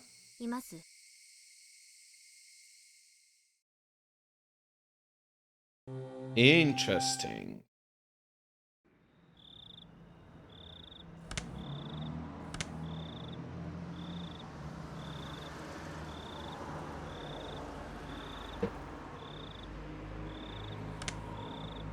Let's continue. Bro better instantly call the police chief. Had a restless night's sleep. Did nothing but turn over repeatedly during the night that it seemed it lasted for eternity. Even then, I eventually fall asleep at some point, not realizing how high in the sky the sun had risen. Shook off the urge to go back to sleep, but then I noticed the phone was ringing. Time was almost 10:30 in the morning. It was clearly too late for a wake-up call. Akasaka-san, good morning, it's Oishi. Nufufufu. Picking up for the sound of Oishi's voice was a little too much of a shock. My delicate ears were ringing. Thanks to the shock, I was suddenly wide awake. Hello. Good morning. Could it be you just woke up? Even though you're on assignment, it's still not good to sleep during regular business hours. You're absolutely right. I'll be waking up in the future. I have another tidbit that might wake you up a bit more. There was something interesting mixing with the lost and found at Himatsubushi police box. Lost and found? Let's leave the details for when you get here. You'd think you'd be able to make it before noon? No, I'll be right there. Oishi already knew what my mission was. So Oishi said it was something that would wake me up. It's hard to believe that it would be irrelevant to me. Honestly speaking, judging by the information from Sato-san yesterday, knowing that my cover was blown, I couldn't wander to and from Himatsubushi carelessly. In other words, my investigation was at an impasse. If there was something there that could put me back on the trail, that would be nothing less than a stroke of good fortune. After vigorously washing my face, I pulled up on my jacket and hailed a taxi heading towards the Okonomiya police station. Oh, you're here. Genius, my young player has arrived. My apologies for being late. Exactly what popped up. With absolutely no intention of reminiscing about last night's Mahjong game, I pressed him to get to the point. Oishi, anticipating that would act that way, cut to the chase without any resistance. Like I said earlier, something arrived at the Himatsubushi police box, lost and found this morning. Lost items that were turned over to the police box were sent to Okonomiya station. The paperwork was filed out. Oishi filled out the plastic bag from the drawer and laid it labeled contents on the desk. Is that a wallet? Indeed. There was a small change inside, but no bills. Father pickpocket threw it away after pulling out the contents. At first, he didn't understand how this wallet, so far removed from Tokyo, could possibly be related to kidnapping. If it had drawn Oishi's attention, it would be something drastic, like if the wallet belonged to the missing grandchild. That would be absurd. Something that convenient would happen. If that was the case, then there would probably be initials written on the wallet, like the initials of the Toshiki Inukai, the minister's grandson T.I. Thinking like that, at this point, I didn't suppose that this wallet was something that could get Oishi so excited. Oishi, after putting on a pair of disposable plastic gloves, gave me a pair of the same. Didn't feel like the wallet was such an important thing, so I had my doubts about whether there was any point in putting on gloves. However, I didn't want Oishi's intention to go to waste, so put them on. Oishi opened up the plastic bag and pulled out, showing me the back. As I'd imagined, though, initials engraved. It was slightly more detailed than I thought, with Toshiki I marked on it. Oishi grinned at me with a look that said, "See? You can confirm that this belongs to the minister's grandson," I informed him calmly. This wallet was irrelevant. It was nothing more than Oishi's over-eagerness. First of all, there were absolutely no way in the distant locale this missing grandson's wallet would be found in such a convenient timing. After all, the Onagafuchi Guardians wasn't related to the case in the first place. There was no way the wallet belonged to the grandson. Why I wanted to decide that was the case, even I didn't really know. Even though what should have been top secret case was leaked before I had even been dispatched. In this situation, how could I say that this was definitely unrelated? Would it be more prudent to pay attention to the wallet? It had only been a couple of days since I arrived at Hinamizawa, but in those couple of days, due to the number of remarkable events, my nerves might have been just a little frayed. Checking my head slightly, I cleared it out of unnecessary thoughts. Oishi opened the wallet zipper, revealing the contents. There was a small change and a number of crumpled receipts. Oishi from the jumble pulled out a folded card. Seeing that, my heart stopped for a moment. It was a card of a dental examination. Name Toshiki Inukai and the age. A perfect match. The dentist's location was in Tokyo. There was no need to explain any further. How far was it from Tokyo to Hinamizawa? It was far enough to be taking the bullet trains and cars that would take several hours.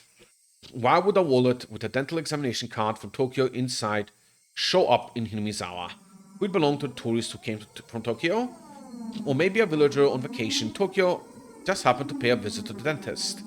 No, it had to have fallen into somebody's bag by accident. My mind desperately struggled to find a possible excuse as to why this wallet didn't belong to Toshiki Inukai. It was as if it just wouldn't do for this wallet to belong to him. However, weeding out any possibilities for error one by one, the haze surrounding the wallet in front of me faded gradually, letting it into clear focus. See? Felt a shiver of electricity run on my spine. My pulse quickened and a thin film of sweat began to coat my entire body. From Oishi's point of view, it was probably a slack-jawed and spaced out, a slowly look on my face. Did you get information from the dental officer? That's your job, Akasaka-san. Didn't go that far. When did the wallet show up? The person who picked it up was a villager. They say did it yesterday, it seems. Not that, I mean, when was the wallet dropped? Trained here last week, about 7 days ago. Doesn't look like the contents were water damage, so longest it could have been is probably 6 days. Does anybody else at the station have knowledge of the existence of this wallet? The officer who first encountered it at Hinamizawa police box, and the 2 or 3 people in charge of lost and found. Other than that, it's just me and you. It's involved in a classified case. It'd be bad to talk about it, wouldn't it? I don't intend to wag my tongue. May I borrow a phone? Go ahead. Dial 0 to get on an outside line. Dial the phone number, inscribe your examination card. I could hear my pulse pounding inside my head. Could there possibly be something absurd? The guys on the receipt and the card inside the wallet were all from around the area where the grandson lived. The name of the examination card was all a match. Time would deduce that the wallet had been left behind also matched with the timeline of the kidnapping. Of course, it was possible I could just laugh it off as all a big pile of coincidences. There wasn't any strong evidence. Rather, all of this circumstantial proof the concept of phone call I was about to make would have a much greater meaning. Hello, sorry to keep you waiting. This is Nakakawa Dental Office. Hello, this is Okonomiya Police Department. I have a misplaced wallet here, and I'm trying to get in contact with the owner. Would you be able to help me? Inside the wallet, there was an exclamation card from your office. Yes, the name is Toshiki Inukai. I'll give you the number of the card. Would you be able to look up their phone number? Yes, thank you. If you could. Still holding the receiver, I pulled out a notebook from my breast pocket and on my free card. Opened it, the page and grandson's address and phone number recorded on it. Yes, hello. Yes, go ahead.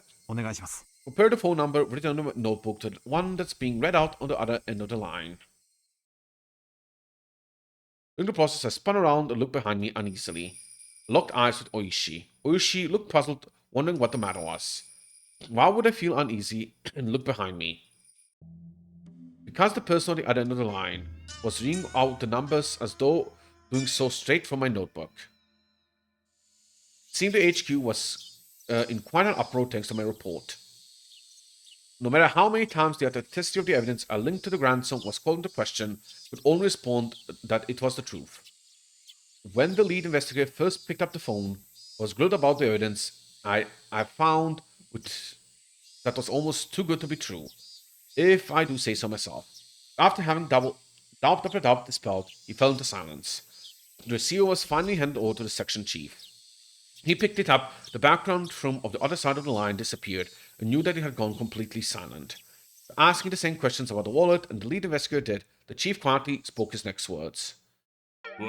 Got it. We'll dispatch several people as reinforcements. They should be able to make it there by evening. Kazakun, please continue with your investigation of the area. Get some information on the spot where the wallet was found. Kano-san will select the people and head there directly. The fact that they're sending Kano, the lead investigator here, meant that the chief had decided it's a possibility that the Onikafuchi Guardians were somehow implicated in the kidnapping. However, it felt as though, until the lead investigator whom he trusted had verified the evidence with his own eyes, he was still going to be skeptical about it. How did it go?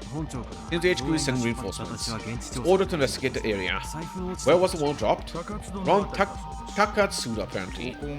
This is Okonomiya. All the way over there, this is Hinamizawa. Then, even further upstream, way up here in Takatsuda. Oishi explained where the wallet was found by pointing to the location on the map on the wall. This place called Takatsudo was even more remote than Hinamizawa was. There's hardly anybody living in the area around Takatsudo. It's deserted a long time ago. It's littered with abandoned houses, so it's really quite desolate around here. Oishi-san, could I ask you to guide me to Takatsudo? Yeah, I don't mind. You can't really get in and out of Hinamizawa as you please by yourself, after all. Of course, I'll have to make you wear the cap and mask again. That Oishi had agreed to accompany me was very reassuring. If Sato-san's info was to be believed, my cover had been blown. Wasn't sure if the villagers had realized that the fresh meat dispatch from public safety was a tourist that visited the village yesterday. In other words, me. But deciding that they hadn't noticed would have been overly optimistic. Given a cursory thought, Tatsudo, where the wallet was found, couldn't be ruled out as a hiding spot for the kidnappers. The Tatsudo area didn't have any residential building, nor was it along a highway. There wasn't a reason for even locals to go out of their way to visit it. It was exactly what you would call a long-forgotten ghost at the end of the road. You couldn't ask for a better place to hold a kidnapped grandson. Also, you couldn't get to Takatsudo without passing through Hinamizawa first. Those several conditions made the area all the more important. You couldn't brush it off any longer. There was no longer any doubt that Onikafuchi Guardians or somebody hired by them were involved in the kidnapping. If that was the case, then the fact that the wallet was found might have already been linked to them. They even knew so much about how the public safety division was operating. In the case of the wallet, couldn't be something that they didn't know. In that case, there was a possibility that the enemy was lying in wait. To dive alone into the enemy territory surrounded by the enemy territory surrounded by enemy territory, to say the least, required an amount of courage, recklessness, that I just did not have.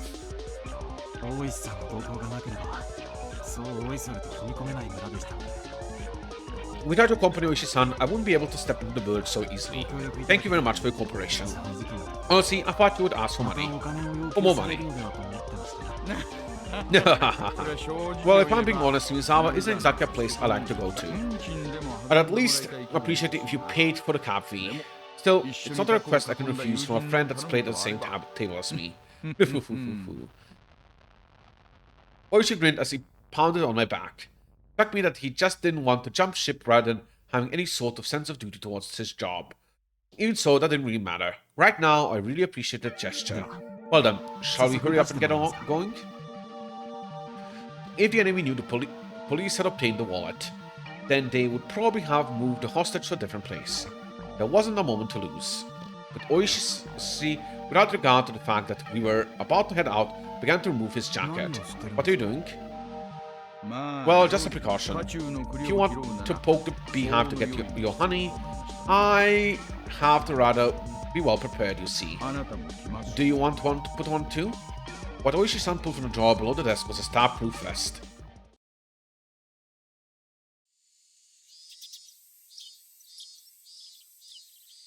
Yeah, Oishi-san, that was very smart. His name was Toshiki Inukai, grandson of the Minister of Construction, Inukai. There was only one reason for him being here. If you don't include gym or art class, his grades were above average. That was the result of having private tutoring sessions twice a week. If you omitted the fact that he still couldn't do pull-ups, there wasn't much else that could make him hate school. Of course, he understood full well that his grandson was a cabinet minister. But he also knew that not too many people were that interested in the relationship. He didn't like to go out of his way to bring up his grandfather or to call him the Minister of Construction. And finally, he was at least tired.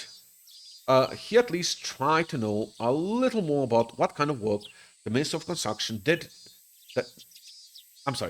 And finally, he at least tried to know a little more about what kind of work the Minister of Construction did than your average Joe. What that entailed was that when you tried your best to make life better for the masses, sometimes you make a few enemies. He knew that too well from the time he spent as class representative. His grandfather had many enemies. He knew that he might personally catch some of that fallout, so he had to be twice as cautious. He was taught that by his parents. That's why the moment he was kidnapped, he instantly knew that this was one of those occasions. He understood that he wasn't being treated as the Toshiki Inukai, the person, rather as Toshiki Inukai, the grandson of the Minister of Construction.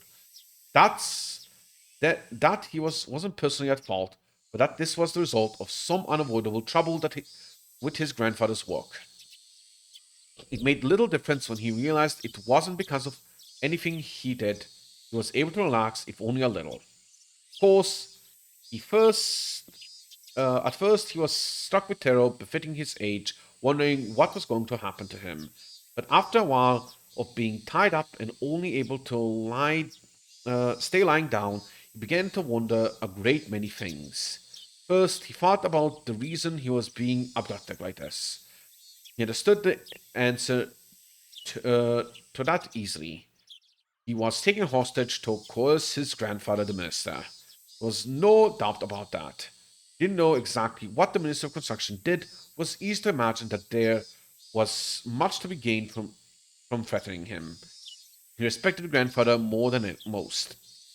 He earnestly believed that his own grandfather was within the top 20 of the most important people in Japan. That was exactly why he wouldn't forgive anybody who tried to threaten his beloved grandfather. More importantly, he wouldn't forgive anybody who'd use him as a tool to threaten his grandfather. His goal was really busy, and rarely had time to meet with his relatives. That's why, with what little time he did have for the little time he did manage to scrape together, he just dropped by unannounced. I'm starting to butcher words and sentences. I'm not sure why. Well, more than usual. And as an apology for not being able to meet during New Year's summer vacation, he doted on his grandson very, very much. The number of times that Toshiko was looked upon with disregard just because his grandfather was a politician and ministers certainly weren't few.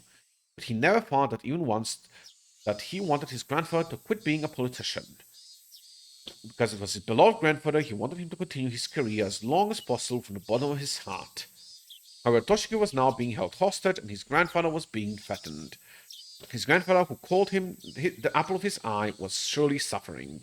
He might do anything to save his grandson, maybe even putting aside his ideology if it was required to save his grandson. He made cave into the complex demands if it meant saving his grandson. When Toshiki thought about that, an inexplicable anger welled up within him. In his current situation, he was unable to forgive the cowards who would make his beloved grandfather suffer by using such dastardly means. The feeling swelled up inside of him, displacing the fear.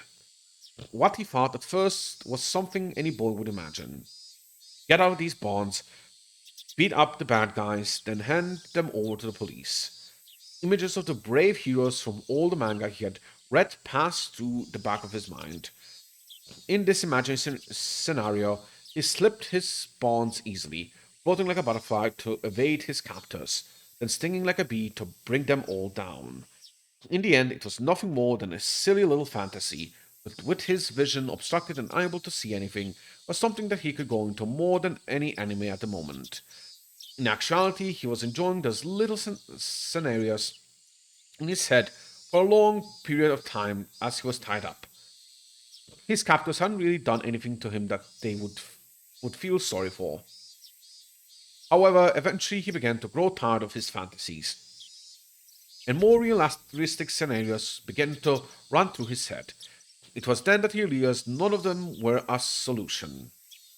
Yes, he wanted to do something for his grandfather, who was being threatened. That he that he was being held here to inflict pain on the grandfather was the thing that he could least forgive, and also the most vexing. And then he noticed there was a much simpler way he could save his grandfather without having to beat up his despicable captors. That was to remove himself as a hostage from the hands of these villains. If he was to disappear from here, his captors would have nothing to threaten his grandfather with. The captors had restrained him, but they didn't treat him roughly, and they made sure that he was fed well enough, meaning at most he was nothing more than a means for their threat. They weren't looking to bully or kill him out of spite. If he behaved, no ill would befall him. Realizing that gave him a strong sense of courage, and carrying his train of thought this far, he let it run into a course that to its natural conclusion. Right now, at the moment, Toshiki Nuka had to decide to escape. His ears had been stuffed with sponge-like material, acting as a makeshift earplug. However, it didn't actually do much to block out any sound, and he could overhear everything that his captors were saying. Realizing that this was to his advantage, and when his captors spoke to him, he acted like he couldn't hear them due to the earplugs. His captors, thinking that he couldn't hear their conversations, talked all sorts of things without any reservations. Thanks to that, he was able to obtain various pieces of information. First off, he wasn't in Tokyo. It seemed this was quite a distance away, and on top of that, in the countryside, nestled deep into the mountains. It also seemed that his captors were inconvenienced living out here, so he could deduce that this place was far removed from any sort of town. Finally, whenever they went out to buy food or other supplies, they would always take a car. The fact caused him some dismay, because he knew that the method of he learned at school, running around blindly or shouting for help, wouldn't work here. Paused his little mental escape scenario there. His ultimate goal was to find somebody who would help him. If somebody who fit the description wasn't close by chances of escaping, his chances of escaping suddenly grew slim. A desert far off land deep in the mountains, a place where you couldn't even go shopping without using a car. In this situation, escaping would be very difficult. He grew depressed, and after a little while, he returned to his original scenario. Imagining becoming a hero like a manga, he read, and beating his captors became his respite. However, as he played those illusions out of his head, his heart hated to surrender, continued to search for a way to escape. Then he thought of a way. If the goal was far away, then all he had to do was get closer. His goal, in a nutshell, was to find somebody who would help him. In other words, somebody other than the captors. If he faked being sick, his captors would have to take him to a hospital or bring a doctor to him. They would probably be reluctant to do so. But he already knew that the hostage was more important than anything. In the off chance that something happened, like him dying occurred, they wouldn't be able to threaten anybody anymore. Luckily, he had an experience that would help him fake a serious illness. At the end of last year, he was inadvertently involved in a car accident and had to undergo surgery. The scar from that surgery was still clearly visible on the lower torso. He recalled the pain suffered from that time. The existence of that experience would make a huge impact on the realism of his performance. He was quite confident in his ability to fake an illness. The captors at first took that as a sign that he needed to use the washroom. Untying his arms, he tried to bring them there while he was still blindfolded. He didn't try to get up. His hands, now free, only clutched his abdomen as he writhed in agony. Hey, what's wrong? Does his stomach hurt? He still had his earplugs in, so he had to pretend he didn't hear the captors asking the question. He was about to nod, so he hurriedly had to stop himself. What's the matter? Yeah, the kid's clutching his stomach. Must be a stomachache or something. Captors looked down at his suffering form for a bit. All of them proposed a course of action. One other laid his doubts that Toshiki might be faking it. What's wrong, boy? Your tummy hurt? His ears are plugged, so he can't hear you. Well, that's a problem. You get any medicine that works for stomach pain? Might want to go to the pharmacy and buy some? When it comes to stomach pain, there's a bunch of different meds, isn't there? As long as we don't know the cost, we shouldn't just buy him any old medicine. He's old. He's holding his stomach. Maybe he's just constipated? If you buy him some medicine for that, maybe that'll calm him down. Won't kill him if you're wrong either. Don't decide something like that on your own. Might be appendicitis or something. My uncle's got it a while ago. That was pretty scary. One of them captors over beside the boy who was bent over in agony. Feel sorry for the kid. Whoa, his whole body's covered in sweat. Is it your stomach? Does it hurt? Hey, if it hurts, you shouldn't clutch so tightly. It will make it only worse. Realizing that his captors were concerned about his stomach, he inadvertently let his shirt right up, letting the scar from the surgery come into plain view. His vision was still obscured with packing tape, so he couldn't see the reactions to the scar. The captors were taken aback, and judging from the momentary silence, he had obtained the reaction he was looking for. Hey, this is bad. This guy, it's not that old. Does that boy have a fever? There's a thermometer around here. No way we have one. But that's a lot of sweat. Yeah, it's for his pretty hard, I think. I've heard that under prolonged stress, old wounds can be aggrieved. But what do we do? Are you saying medicine won't work? We don't know what surgery the scar was from. But in any case, this is bad. Worst case, it could be fatal. That's bad. It's really, really bad. Maybe we should get a doctor to look at him? This rate, there's a chance that he might suddenly die on us. Toshiki Inaka, with those few words, knew that the situation was progressing exactly as he envisioned it. And snickering to himself on the inside, pressed his act even further. He didn't even need to know that his captors were panicking, running around like chickens with their heads cut off, or the troublesome turn of events. Would we take him to the clinic? No, that's no good. Probably better if the doctor came here. Dr. Ryu, you mean? Is that okay? Will that be alright? It'll be worse if anything happened to the hostage. Nothing we can do about it. It's an emergency. One of the captors hurriedly left in the car. Another of the men, completely shaken up to the point, wiped his sweat from the forehead with a handkerchief. It looked like they were bringing a doctor. As long as the doctor wasn't an accomplice, the doctor was his goal. He was someone he could seek help from. The captors were probably wary of that happening. They would be prepared for it. This would all come down to luck. Some of the sweat emerging from his brow was from his nervousness. At a moment, the packing tape that was covering his eyes and ears were torn off. The burning light that he was seeing for the first time in several days hurt his eyes.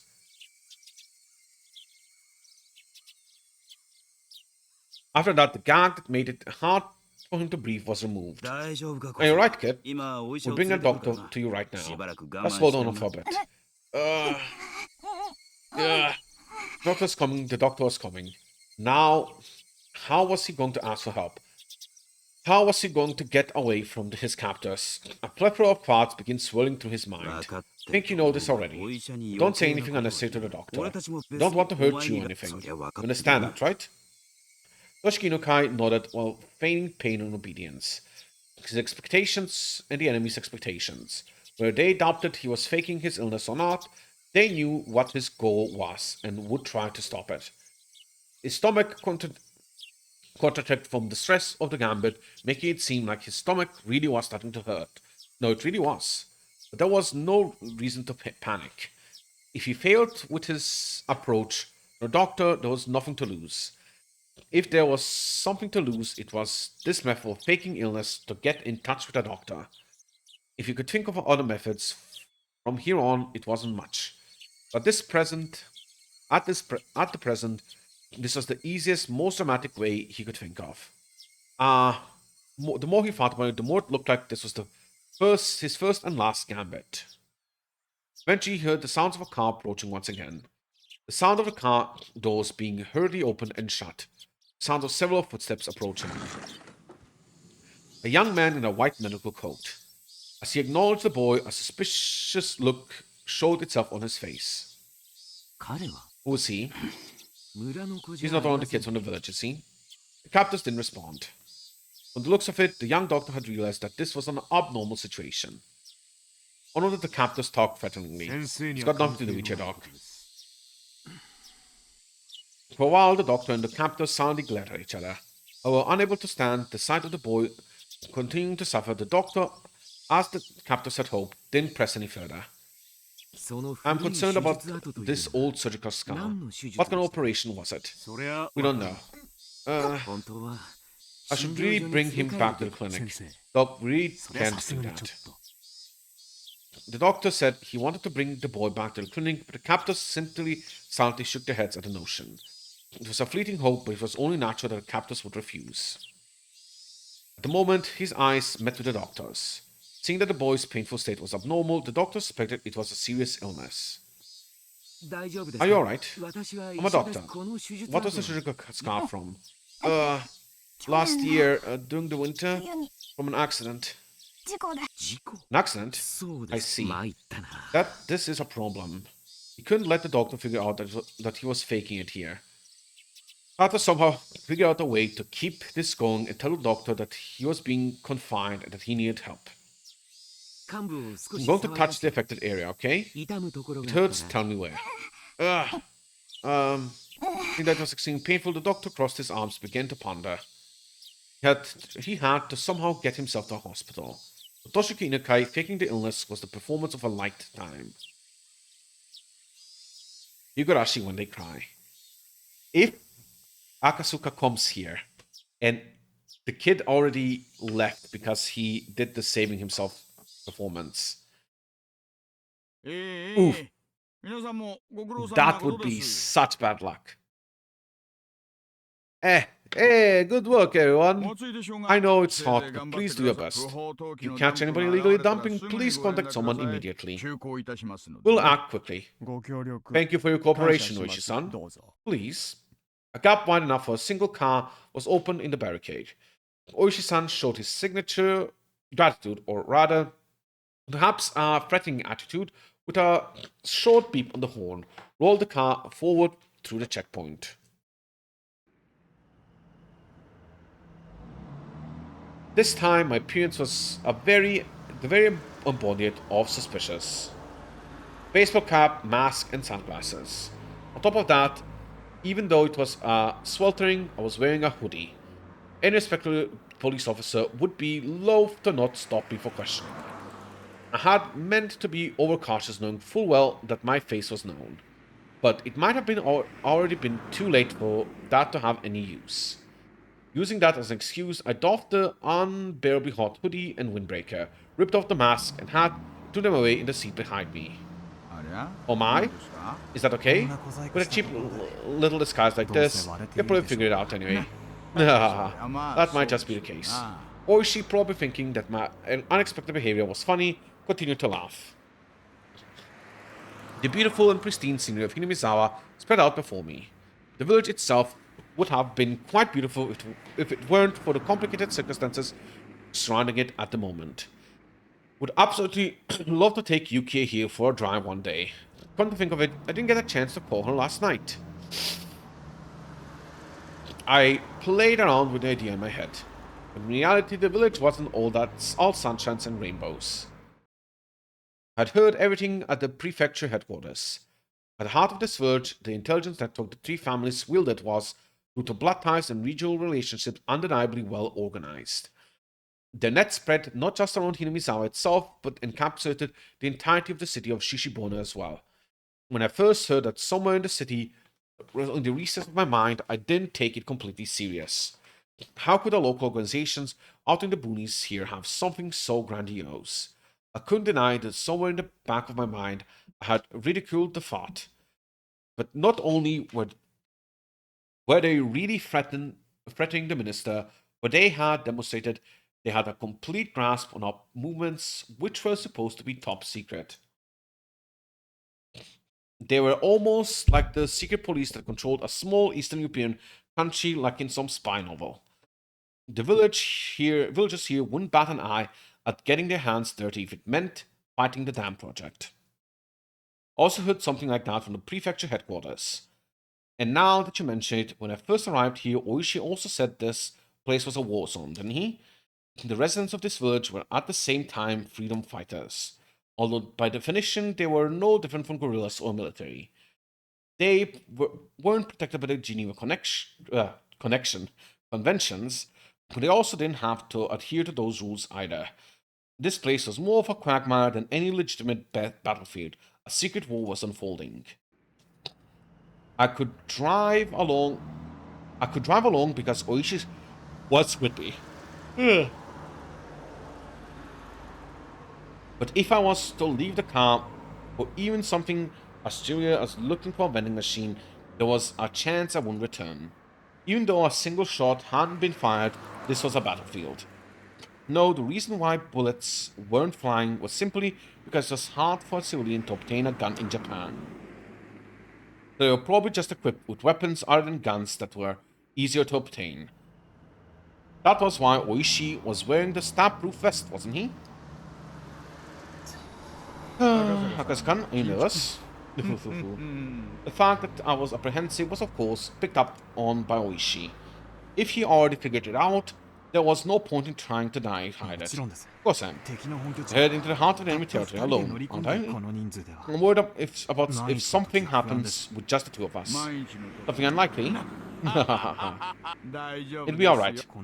Isn't everybody in the village our enemy? If everybody gets their story straight, they could murder someone in broad daylight and there wouldn't be a shred of evidence. I'm asking about something like that. But what was the ironclad rule of not barging into an Yakuza office alone was about? If there was a neutral party involved, the area wasn't bound by the laws of common sense. If something happened, you wouldn't be able to prove it, and there wasn't anybody who could take your side. It's pretty much the definition of poking the bear. I've left word that we headed to Hinamizawa area. In the worst case scenario, we'll also get our radio. I know you're scared, Akasaka-san, but it's not that easy to pull off a perfect crime.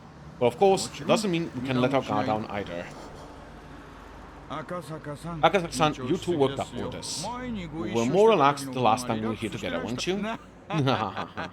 Laughing it off, Oishi-san thumped his chest, grinned as if to say I could depend on him. Well, if it gets really iffy, this comes with having the badge. Oishi made a motion, sticking to his index finger. It was undeniably the image of a gun. Will it be of any use? If you're not afraid of dealing with the aftermath after you shoot, it's actually very reassuring. Officer's gun was only for show. An officer's gun was only for show. if you really wanted to fire it, there were quite a number of stipulations. You had to be prepared for a long probation period afterwards. That definitely wasn't worth it.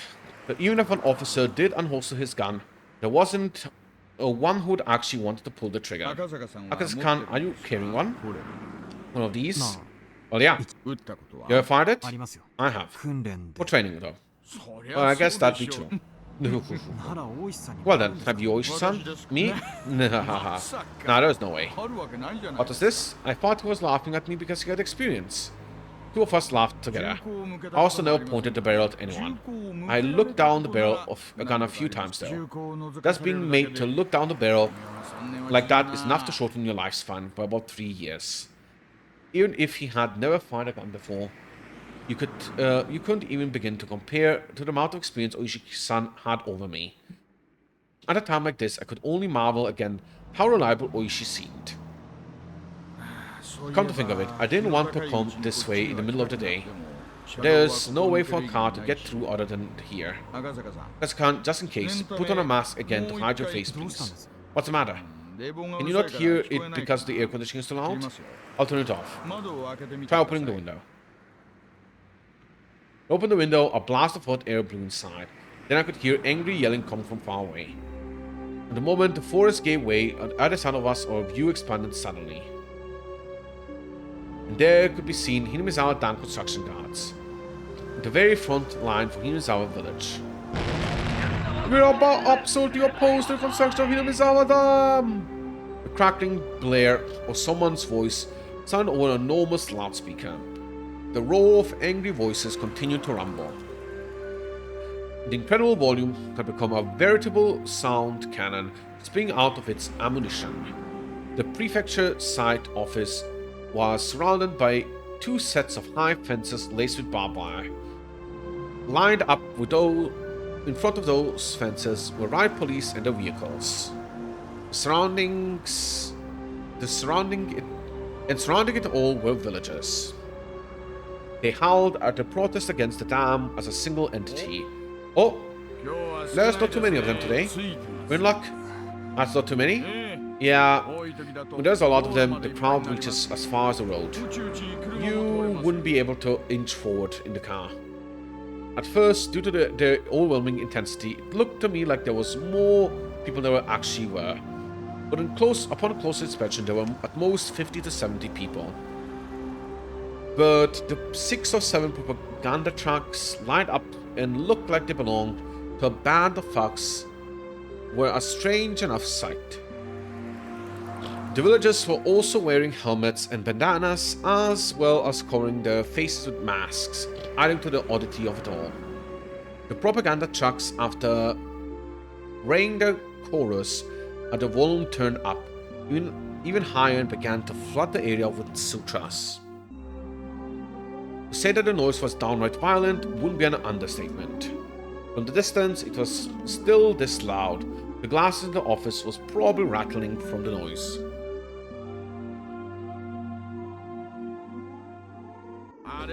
They can't do anything but take it. Those riot squad guys, every one of them is wearing earplugs. They're still having their hearing damaged. Who sobs? Can't you do something about it with the noise ordinance laws? Our prefecture doesn't have any laws regarding noise ordinance. Also, those are sutras, right? Can't record religious activities. Those guys are pretty smart. Is what I think Oishi-san said. Actually, no matter how tightly the window was shut, the booming sound of the sutras filled the car. I couldn't even hear Oishi-san, who was sitting right next to me, what he was saying. As the car approached the line of propaganda trucks, the blare became difficult to bear. It wasn't enough to just plug my ears with my fingers, I had to hold the head to keep the skull from splitting apart. If I had seen this terrifying energy sooner, I would have probably understood that Himazawa was much quicker. Now I knew they wouldn't blink an eye at sacrificing themselves in order to protect their hometown. Ah, so goddamn nosy. Shut up, shut up, shut up. My head throbbed and it felt like I was going to split apart. My eardrums crackled, and on top of that, it felt like I was going to throw up. The road crowded with the throng of squatters, the propaganda trucks, and rear police vehicles, it was no easy way for us to get by, even if they tried to shoot the squatters with a car horn. They were also wearing earplugs, oblivious to noises from the side outside the world, and wouldn't easily move the car, could only inch forward at a snail's pace. Even then, the car eventually got through, starting to leave the tumultuous noise behind. Hey, the old guy that was playing mahjong with us last night. Remember him? Remember that there was an older person who didn't exactly mince words. The guy that Oishi called Old Man. There was someone like that. You see, he's the foreman on the main construction site. He's probably holed up in the prefab building trying to work while irritated out of his mind. Poor fella. He wouldn't be able to stand it if it was like this every day. Yeah, there's no end to the number of people who can handle it and quit. But every time that happens, their wages go up, so I won't say it's in vain. Even having to deal with all that noise and hostility, they still made a wage that Oishi-san found enviable. Damn it, those guys. Can they hear or can they? A group of squatters were in the way of the car. Oishi-san, sufficiently annoyed, laid onto the horn, but there was no indication that they were moving anytime soon. In this din, could they not even hear a car horn? Or did they hear it and were being malicious? If there was any riot police nearby, they would have made people move. It just happened that there weren't any around here. Ah, jeez. Wait just a minute. Oishi opened the door. The hot air and even more heated roar of the crowd spilled into the car. Oishi said something as he grinned wildly, but couldn't hear what it was. It was getting them to move. Something like that? Oishi stepped out of the car and closed the door. The din faded slightly. I'm not sure what the din is. Set a blanket, Oishi headed towards the group and started some sort of conversation. Maybe we'd find the minister's grandson, Takatsuda. At the very least, I wanted to find him there. Find him and slip the cursed bonds of the incomprehensible village. Could only pray. The moment a shadow was suddenly cast over me. Someone was standing right outside the passenger window, blocking the sunlight. Spun around. Looked up. Realized it was the backlit figure was. Fucking knew it. Huh? It was a girl. It was Rika Furude. The girl stared down at me with a bored look in her eyes. I didn't have any justification for it, but I felt like I'd been found out by someone I shouldn't be found by. To fill the silence, I raised my hand as a mouth a meek greeting. Of course, there was no way she heard my small voice in the clamor. Even then, she should see me waving my hand in a greeting. In spite of that, she simply stared down at me with a cold look on her face. The moment the noise and heat spread throughout the car once again, Oishi had returned to the driver's seat. Taking a look, the group blocking the road had started to move aside while glaring our way. Sorry to keep you waiting. Shall we go? Yeah? Oishi registered the figure of the girl behind me. One of the villagers came over and picked her up. In a manner of it's dangerous, so get away. It was then that she whispered one or two words, so I couldn't hear any of it. Well then, let's go. I'm going to gun it, okay? Of course, still within the speed limit.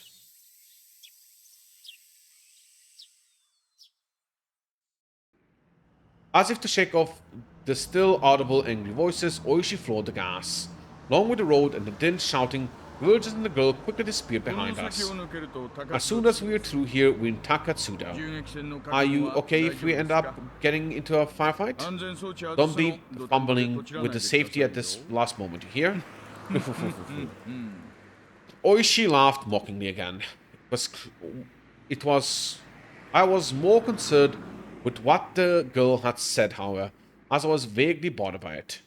What was she trying to say to the apathetic and candid expression with that? There's no point getting tense now. If anything, it's more likely that we'll come up empty-handed and this will all just be a wild goose chase.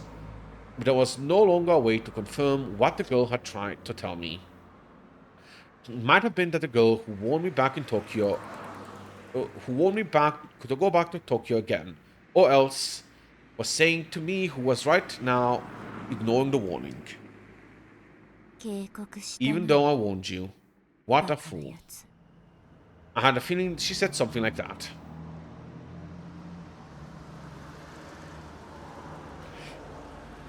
Scary Eureka! Higurashi when they cry.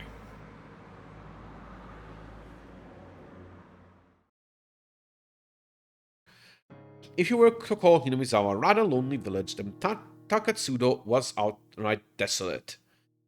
For your everyday city boy like me, I just couldn't understand why anybody would force themselves to live here. There were signs that people had, but they were all covered in dust or enveloped in ivy, indicated that it was all abandoned. Listen, man, I have electricity, water, and good internet. I think I could live almost anywhere. I mean, long drives to a store would suck, but I would just stock up. Or so I feel. That said, if everything was surrounded by like forest, dark forest at night, that would probably creep me out. But you know, people get used to stuff like that. People really live in a place like this, didn't they? Well, it was a long time ago. A old place like this was pretty rough for old folk to live. The younger people probably wanted to try living in a more suitable place. If there's nobody left to take in the reins, all that gets left is this.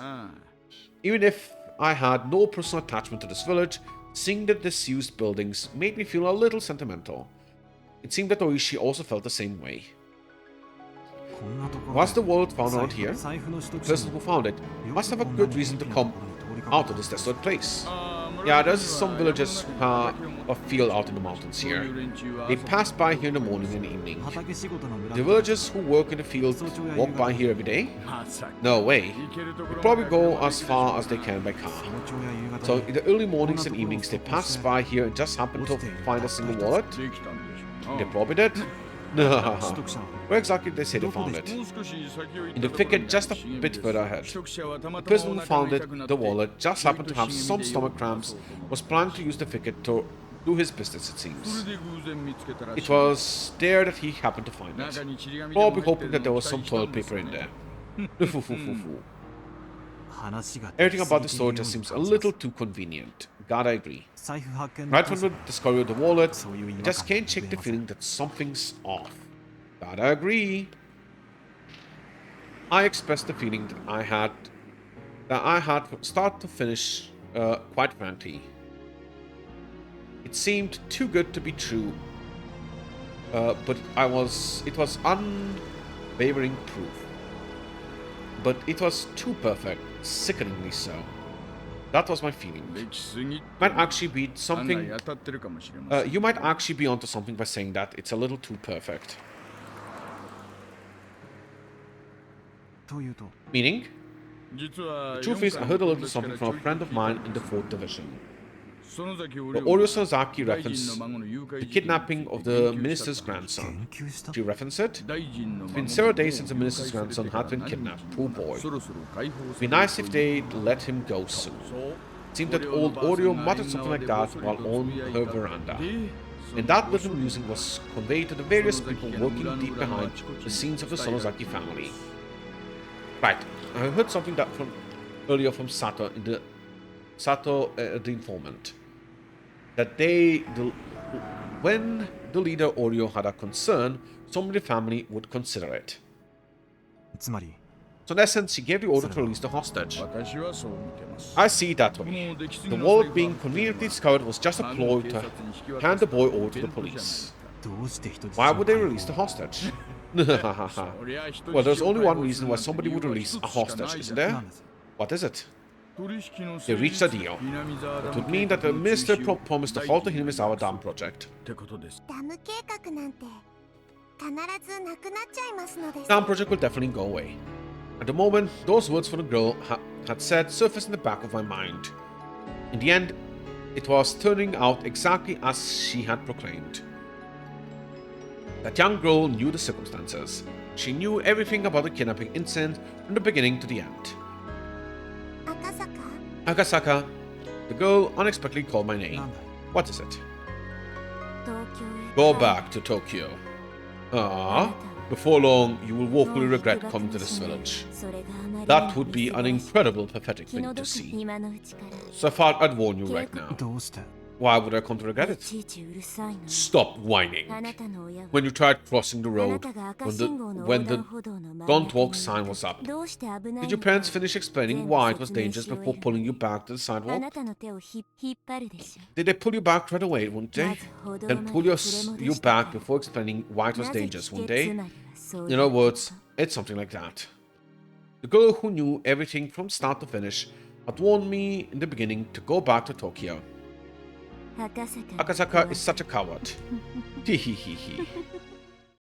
We'll probably find the boy, but what happened afterwards will probably be a bit of a problem. How it will be a problem, though, is something a single officer like me can't figure out. Do you know a girl named Rika Furude? When I said that, it was such a non-sequitur that Oishi sat in stunned silence for a while. Of course I know her. She's the only daughter of the Furude family, one of the 3 families.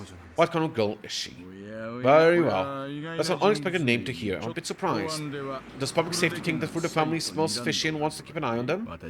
Some of them. Share some of the information with me, please.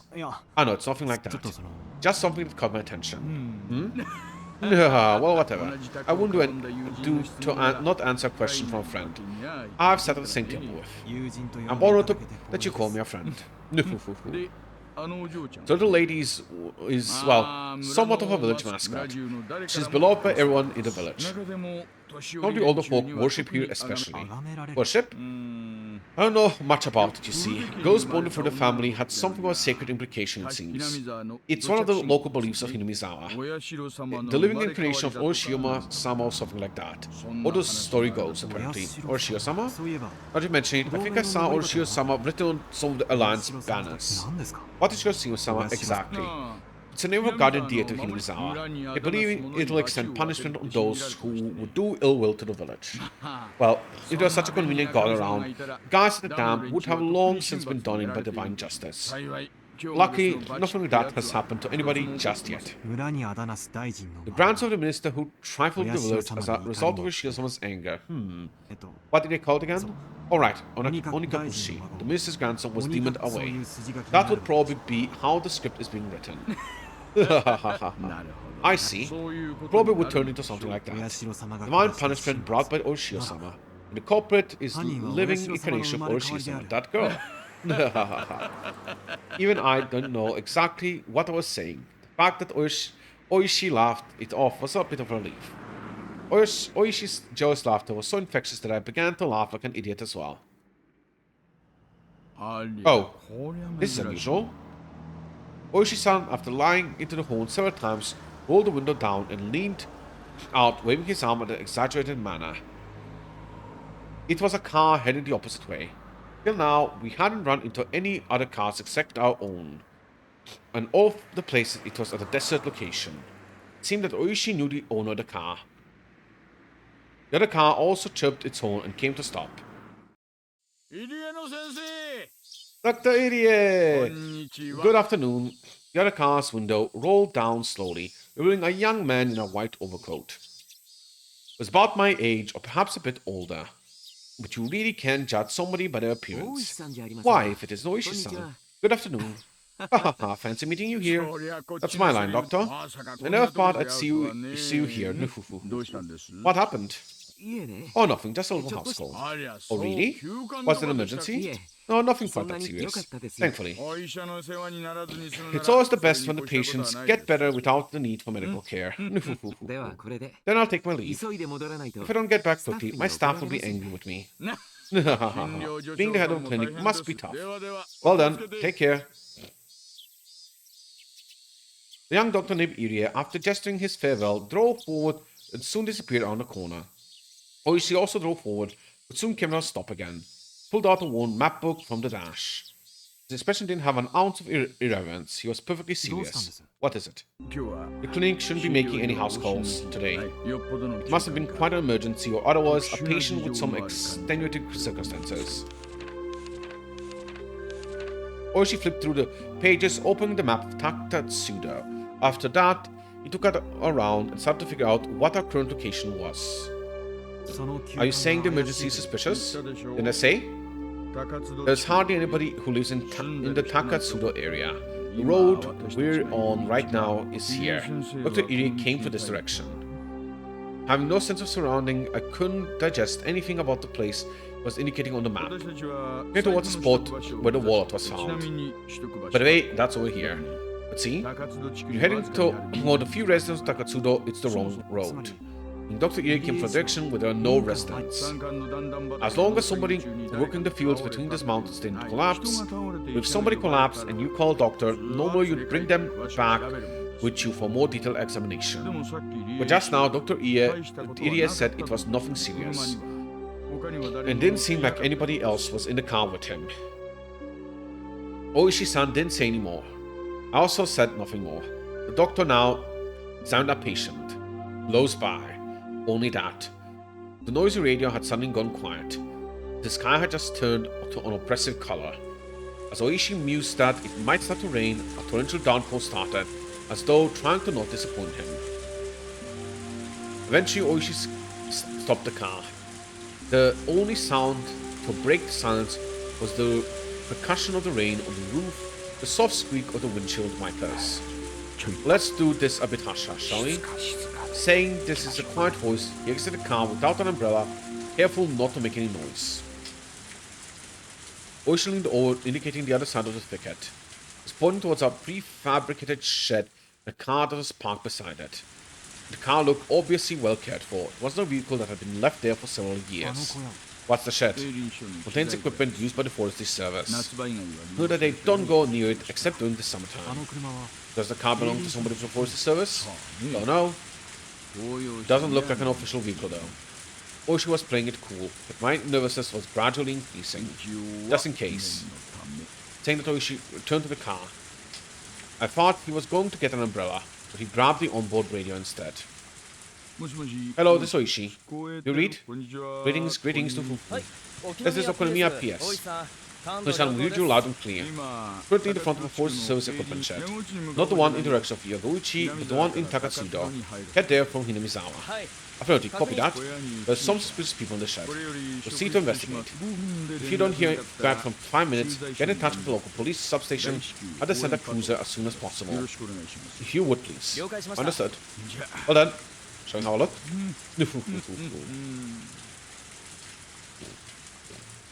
Since he was first confined here, he had heard the sound of a car multiple times, but he had just thought the far-off sound was more of the same. However, the reaction from the captors was until now something that he hadn't seen before. They jumped, reacting as if shocked by a jolt of electricity, and pressed against the window, cautiously peering outside. They stopped. Somebody from the forest service? This is bad. Nah, looks like a cop to me. One of the captors lifted the boy by his collar and pressed the blade against his cheek. Hey kid, keep quiet for a bit.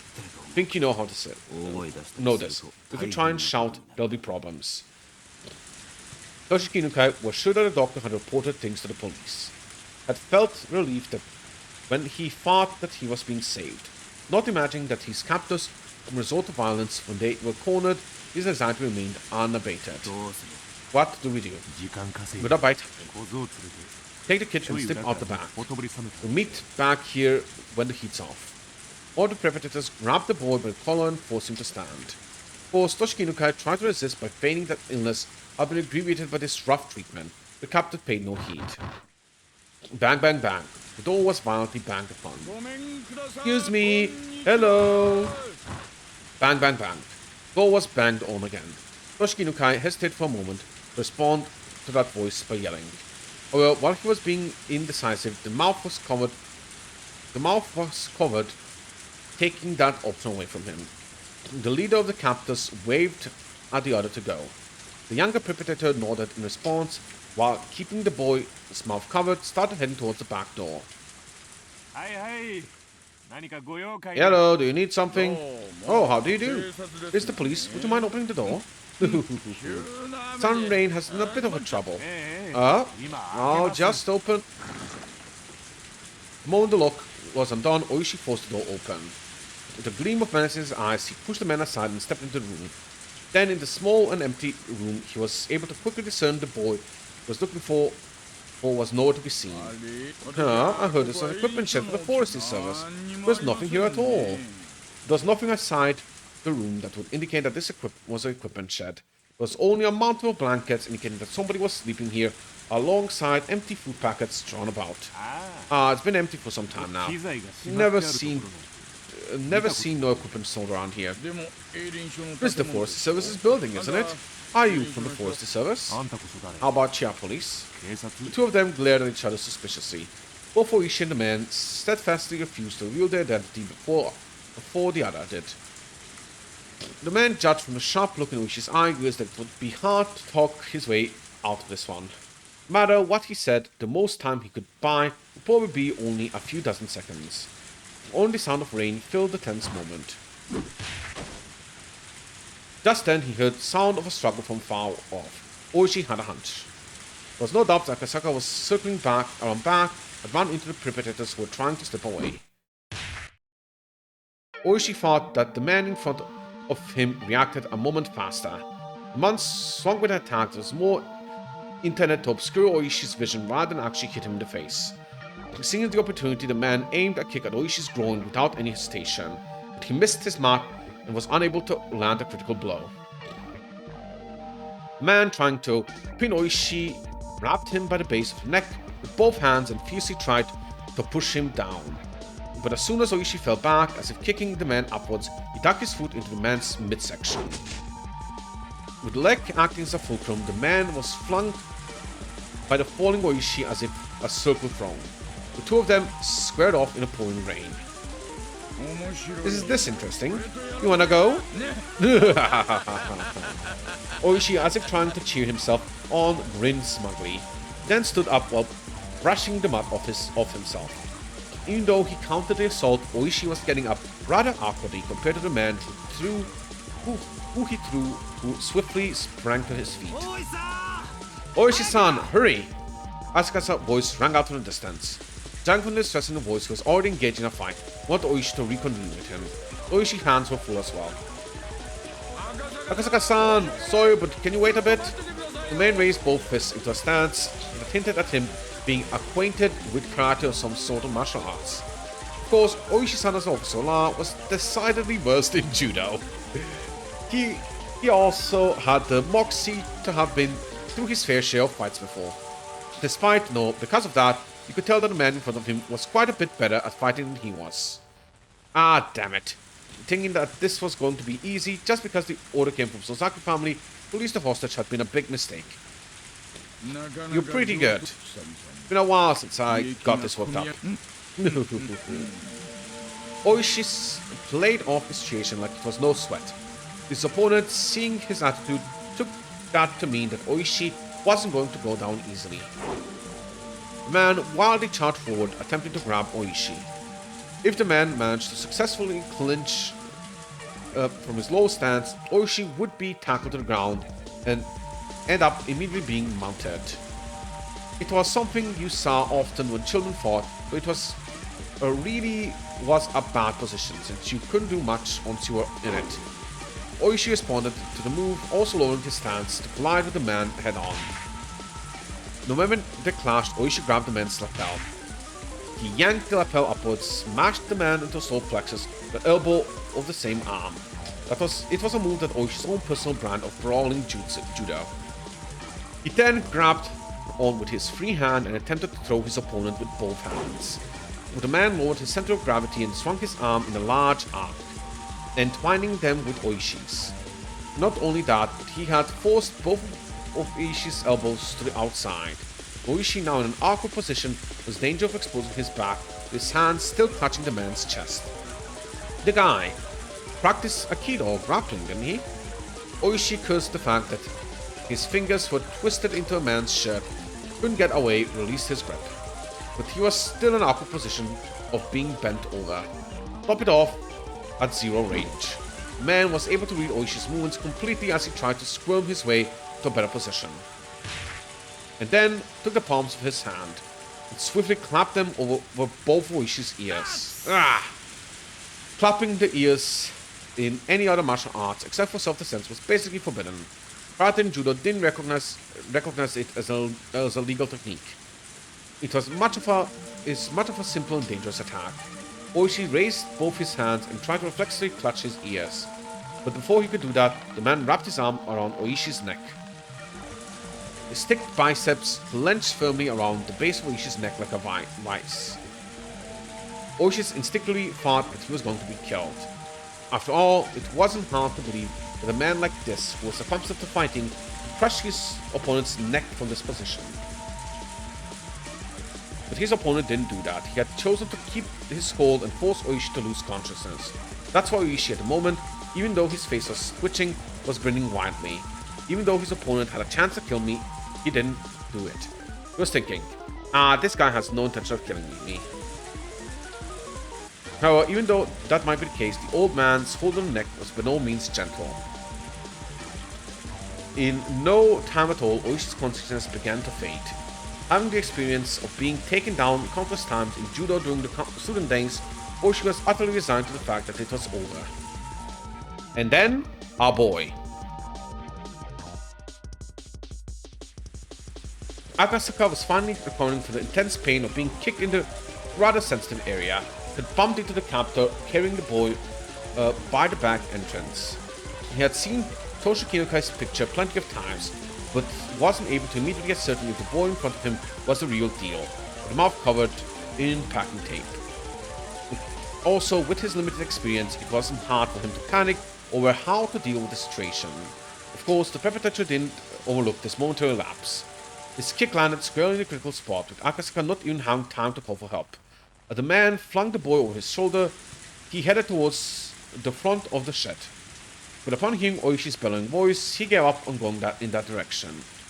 He then dashed off towards the forest. As if the weight of the boy slung from his shoulder wasn't even there, Akasaka was lost for a moment. Meeting up with Oishi, who was fighting with the enemy, was by far the safer option. But he couldn't just lose sight of the fleeing man. This seems like one of the decision points, if you played with those. Akasaka stood up and chased after the captor's back. He ran to the short thicket, branches and fallen leaves crunching underfoot. The tips of branches raked and clawed at him, small scratches inscribing themselves in his body one after another. He kept on stepping into puddles of mud, and his shoes were soon filled with murky water. For Akasaka, traveling through this unexpected forest was, even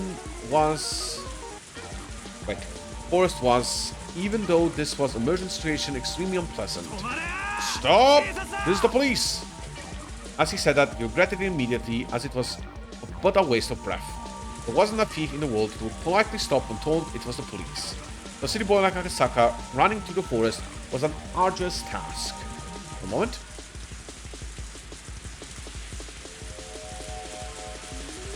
Sorry about that. However, it must have been no easy task for the man carrying the minister's grandchild. He neither gained nor lost ground in pursuit. Akasaka, upon realizing that gained back a bit of composure. Just keep on chasing him, running at the same conditions. In fact, the man running with an awkward stride was far more disadvantaged. They couldn't run forever. Eventually, he'd definitely trip and fall.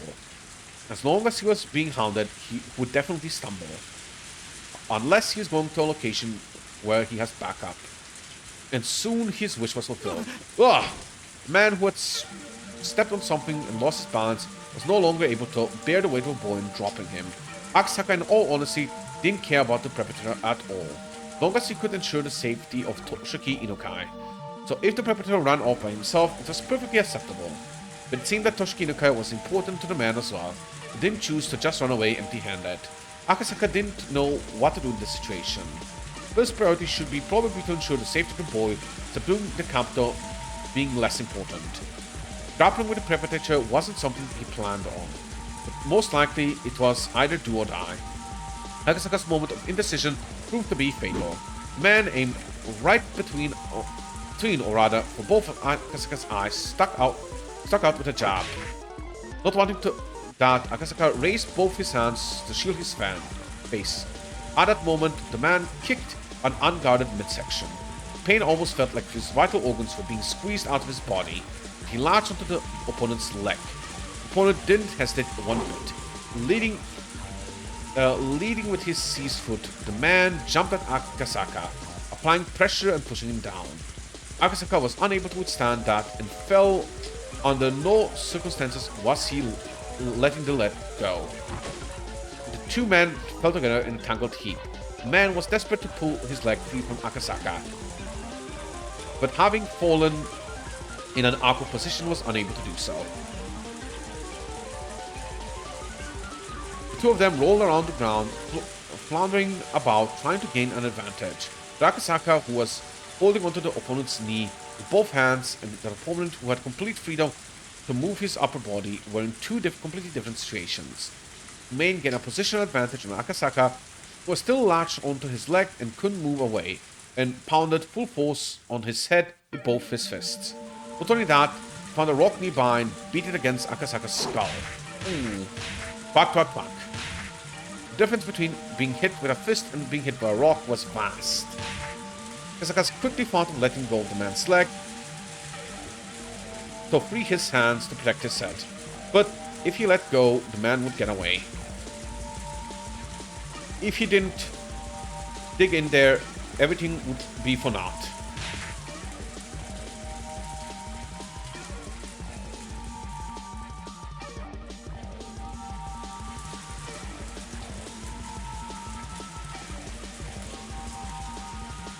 Sorry about that. Boy he was trying to save was right there. He was going to save him and get back to Tokyo. If he could do that, then it would be goodbye to the freakish village. Bam, crack, thud. Without looking, I could tell my forehead had split open and was gushing blood. But it couldn't let go of the man's leg. How could I? I wouldn't let go. The man realized that no matter how much he beat my head, he wasn't getting away. He used both his hands to grab my throat and crush my windpipe. He pulled my head back as a slight form of resistance, but it was of no use. The man's shoulder enveloped my neck, began to crush it like a vice.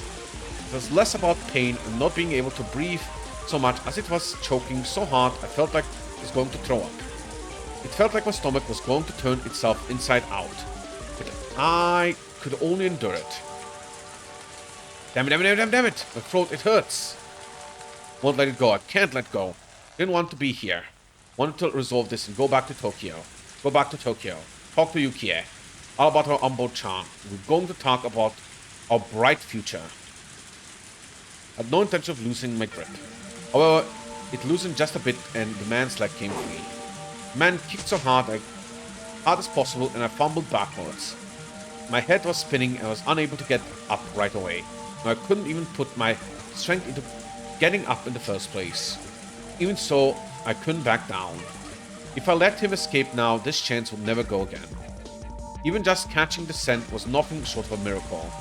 If we weren't able to get the minister's ransom back, then there would be another chance. The man tried to drag the boy to his feet. The kid was displaying some unexpected resistance, allowing me to get up unnoticed. Grasp the rock the man had been beating me over the head with. Now it's my turn. The rock should be able to supplement what meager strength I had left, adding more than enough power to an attack. A fist still wrapped in the rock dug into this man's side of the torso. It seemed like it hurt him quite a bit. The man rolled around for a bit, clutching his side. Freed from the man's grip, the boy hid behind me. Toshikinukai, right? Come to help you. Boy, those words he was waiting for the most. But the crisis was still not over. That was because, though he was still clutching at his side, the man had gotten up again, was taking up a fighting stance. I could see the man's eye, the resentment, the pain I had caused him, and the confidence that he still could beat me. If we were clashing head-on again, he might not even stop if my hand was split open. Stop resisting. Surrender quietly. You should just hand over the boy over. Do you want me to snap your neck? Who'll listen to you now? Reinforcements are already on the way. There's nowhere for you to run. The man reacted adversely to the word reinforcements. It was because he now knew that arguing like this wasn't just a waste of time, but to put him closer and closer to danger. Realizing that, the man shifted mental gears almost too quickly. Let's finish this fast. How about this? What? The man pulled from the backpack was of all things, a gun. Of course, I'm a police officer. Not like I don't know what a gun is. But having one pointed at me was something I never expected before. Was it real? Of course it was. There's no way it was a replica gun in a situation like this. Both of your hands behind your head and lay down quietly. Don't get cocky, you villain. I won't do anything you say. Stupid idiot. Do you not know what this is without me shooting you with it? Then shoot. Your forces will hear the gunshot and head right over here. Are you stupid? I'm in the middle of the forest. On top of that, it's raining. They'll never hear a thing. As long as he still had the gun, no matter how much I yelled at him, was at a distinct disadvantage. But I had a fighting chance.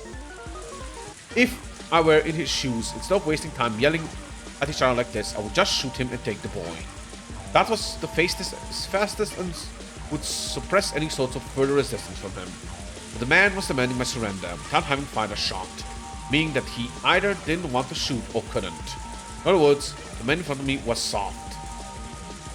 If I could buy even just a little more time, the factors that would lead to my victory were numerous. Oishi was probably on his way. The reinforcements we called for before coming here would already be well on their way too. Not only that, they would have contacted the local police box. Without doubt, somebody stationed in the village would be here much quicker than that. Damn it. Do I have to put a bullet in you to understand how dangerous this thing is? There's no escape. Don't add to your crimes. At the moment, I heard the rustling foliage of heavy footsteps approaching. It was Oishi coming here. It was a whole new ball game. Man couldn't have more than one gun. Oishi-san, over here. Ah. But the time was on my side, and I failed to even imagine the enemy could also have reinforcements. You tell the man who has just appeared was one of the predators just looking at him. What are you doing? If you don't hurry up, the police will get here. Stop lollygagging. Damn it. What happened to Oishi-san? Ah, the chubby fella? He's down for the count. He is? Damn it. The voice sensed simply impending danger curled behind my back. How could this be, damn it? Your body isn't coming. Serves you right. Shoes on the other foot now. As I backed up against a large tree while still protecting the boy, the second man also pulled out a gun. You won't be saying this twice. Put your hands on your head and lie down. I refuse. Bang. Shouted in protest, blood erupted from the left shoulder as it took a few moments to register that I had been shot. Compared to the ones in the movies and dramas, the first actual gunshot I heard was simple and mundane. Whoops. In fact, the sound was more akin to a small firework I used to buy from the corner store as a kid. There was no comparing in pain. It was a fear you knew only after you've been shot. Ah, sir, are you right? Are you okay? I was going to confuse, pack my clothes, agitating the wounds even further. Wanted to put on a bold face and reassure him. My voice was hoarse and had the opposite effect. I'm alright. We already called for backup. There'll be a full squad here soon. Yeah, it'll be quicker to put him through your head after the cops get here. The family said no needless killings, so I'm taking it easy on ya. Don't mess me up. Don't mess with me or I ain't holding back. This was bad. It was very, very bad. The second man was completely different from the first one. Had no signs of indecisiveness or mercy. If this man said he'd shoot, he'd shoot. He wasn't somebody that a man like me could buy time for. I really hated to admit it. Ah, son of a... I had to admit it, at the moment the image of Yuki smiling face across the back of my mind, I knew what that meant. I was warning myself to not throw my life away over a matter of pride. Of course, I didn't want to die here. I was just starting a new life with Yuki. I wanted to see the face of our soon-to-be-born child. Why should I risk my life for some minister's grandson who was such a critical juncture of my own life? Ah, damn it. I need to stop rambling to myself. So what should I do? Give up on the boy and extend my own life? What a good idea. Everybody's life is precious. My own life was in danger. Nobody would blame me. Ah, goddammit, it hurts. If I had known it would be this painful, I wouldn't have played the tough guy. My biggest miscalculation, though, was that the sound of the gunshot was far quieter than I had imagined. If it was only that loud, it would be drowned out by the rain in the forest. It wasn't something that somebody far away could hear. Damn it! Wait, just wait. I don't want to die. And I don't want to kill you. As long as you understand. As long as you understand. Don't shoot, okay? Don't shoot. Oh, wife waiting for me at home. I don't want to die. I won't shoot as long as you don't yell or nothing. Just quietly put your hands on your head and lie down. Will you really? Will you really? Keep your promise, right? This is a promise between men. I will. It's a promise between men. Keep your promise. Keep it. I'm going to get down on the ground, okay? I'm getting down. Keep your promise. So stop pointing the gun at me. You're still thinking of shooting me, aren't you? Want to shoot me, don't you? When I get down on the ground, you're just going to shoot me in the back of the head, aren't you? I won't. Fine. I put it away. I put away the gun. Promise between men. There. No problem now, right? Yeah, absolutely no complaints.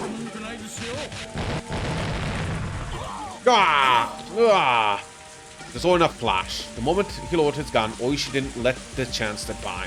Oishi had been assessing the situation for quite some time from behind the two men. But since they had their guns trained at me, he didn't really have a chance to jump in. Seeing the look on Oishi's face indicating that he wanted me to create an opening, I took on the role completely. Oishi forcefully lifted his arm that was holding the gun. Then he took the gun from the man in his hand in an instant. The other man was a bit slow in grasping what was happening, pointing his gun at them. But with Ali grappling with Oishi, he couldn't pull the trigger. That man was the one who was wrestling with Oishi at the moment. He might have shot without hesitation, but this man wouldn't shoot. He couldn't shoot. Oishi kicked the other man away, and while aiming the stolen gun with his left hand, pulled out his own. With guns akimbo, he was aiming at both men at the same time. I do believe this is a checkmate. It's perfectly played. But heedless to the guns pointing at them, the men shouted "Scram!" as they scattered away at full speed. It was over in an instant. Those two running away without putting up a fight was honestly unexpected. Oishi, quickly clicking his tongues in admonishment, slipped both guns into his pants pockets. Those guys know this stuff. Huh? What do you mean? An officer won't fire at somebody who's fleeing. I want to keep my pension here. Oishi and I grinned at each other. Are you Toshiki Inukai-kun? The grandson of the Minister of Construction Inukai? Yes. This is going to be a major incident. Probably only cut the tail off the lizard though. Oishi smiled amusedly. The fact that the Onogafuchi guardians, or rather the Sonozaki family behind them, was pulling the strings was apparent, but proving that wouldn't be easy. And with apologies to Oishi, this incident was unlikely to go public. If this case caused an uproar, it would obviously lead to the minister losing his office. With HQ having decided that doing so was a national interest, this would probably be cleaned up quietly.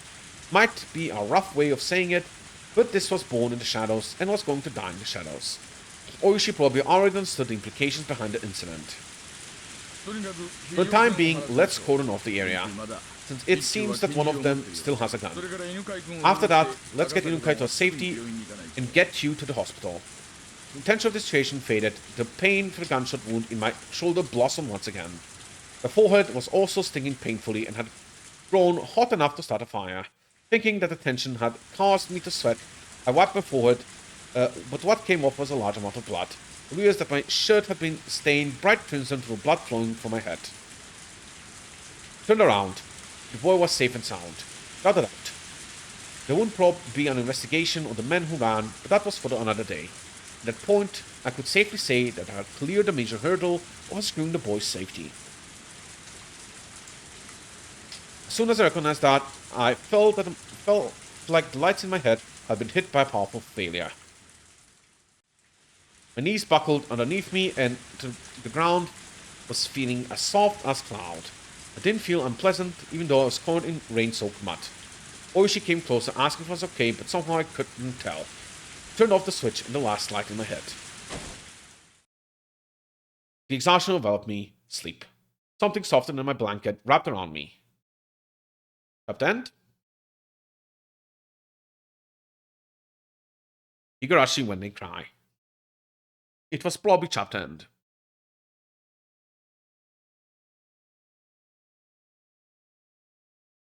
A very kind person.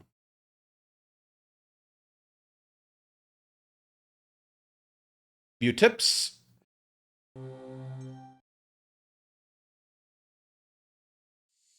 Patients admitted to the hospital can only accept calls at fixed times. That's why she wouldn't be receiving a call from him today. Yesterday, she had teased him a bit, but he got lonely easily, so he might have struggled with the idea of calling her sooner. That was much easier to imagine that rather than he might just be too busy to call. Because he's just the type of person. Yukie whispered that smiled at herself. The announcement that the visiting hours were over played over the hospital intercom along with some music. She exchanged pleasantries with the family of the patient that was staying in the same room as her. Probably eager for his mother to be discharged, the small child was wearing a beaming smile. The child's mother was pregnant in the bed next to mine with what may be their new brother or sister. Why do I have a feeling she's about to be kidnapped? It wouldn't happen at tip, right? They were probably ready to burst with expectations, dreams, and worries of having a new sibling. The joys of a growing family.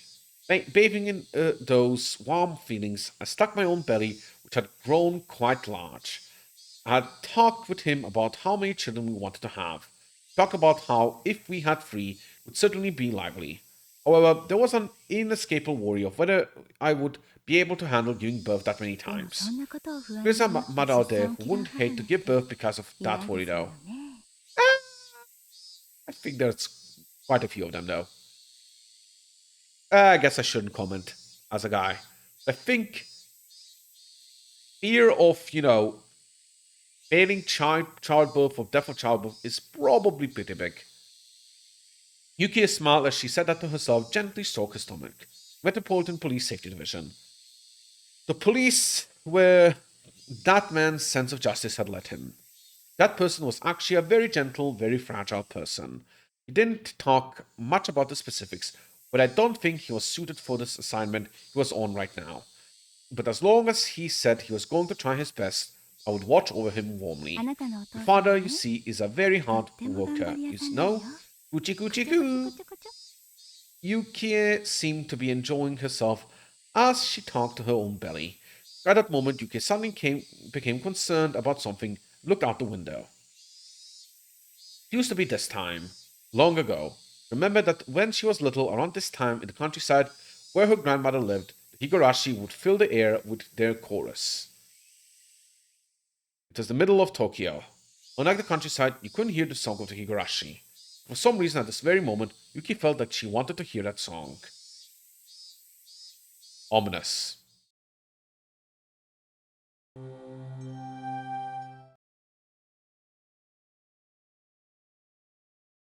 Suddenly, my brain is being like, Yukie, Yukie. Is there someone named Yukie? I do not believe there was. Anyway, I'm gonna keep going. I don't think I'll be able to do full 3 chapters unless the next one is short, but I should be able to do like 30 minutes to an hour more. So I'm gonna try and see if we get to a nice break point. This was my first time losing consciousness. You often hear of regaining consciousness on top of a bed, but this was my first time actually experiencing it. Technically speaking, whenever you go to sleep, you kind of lose consciousness.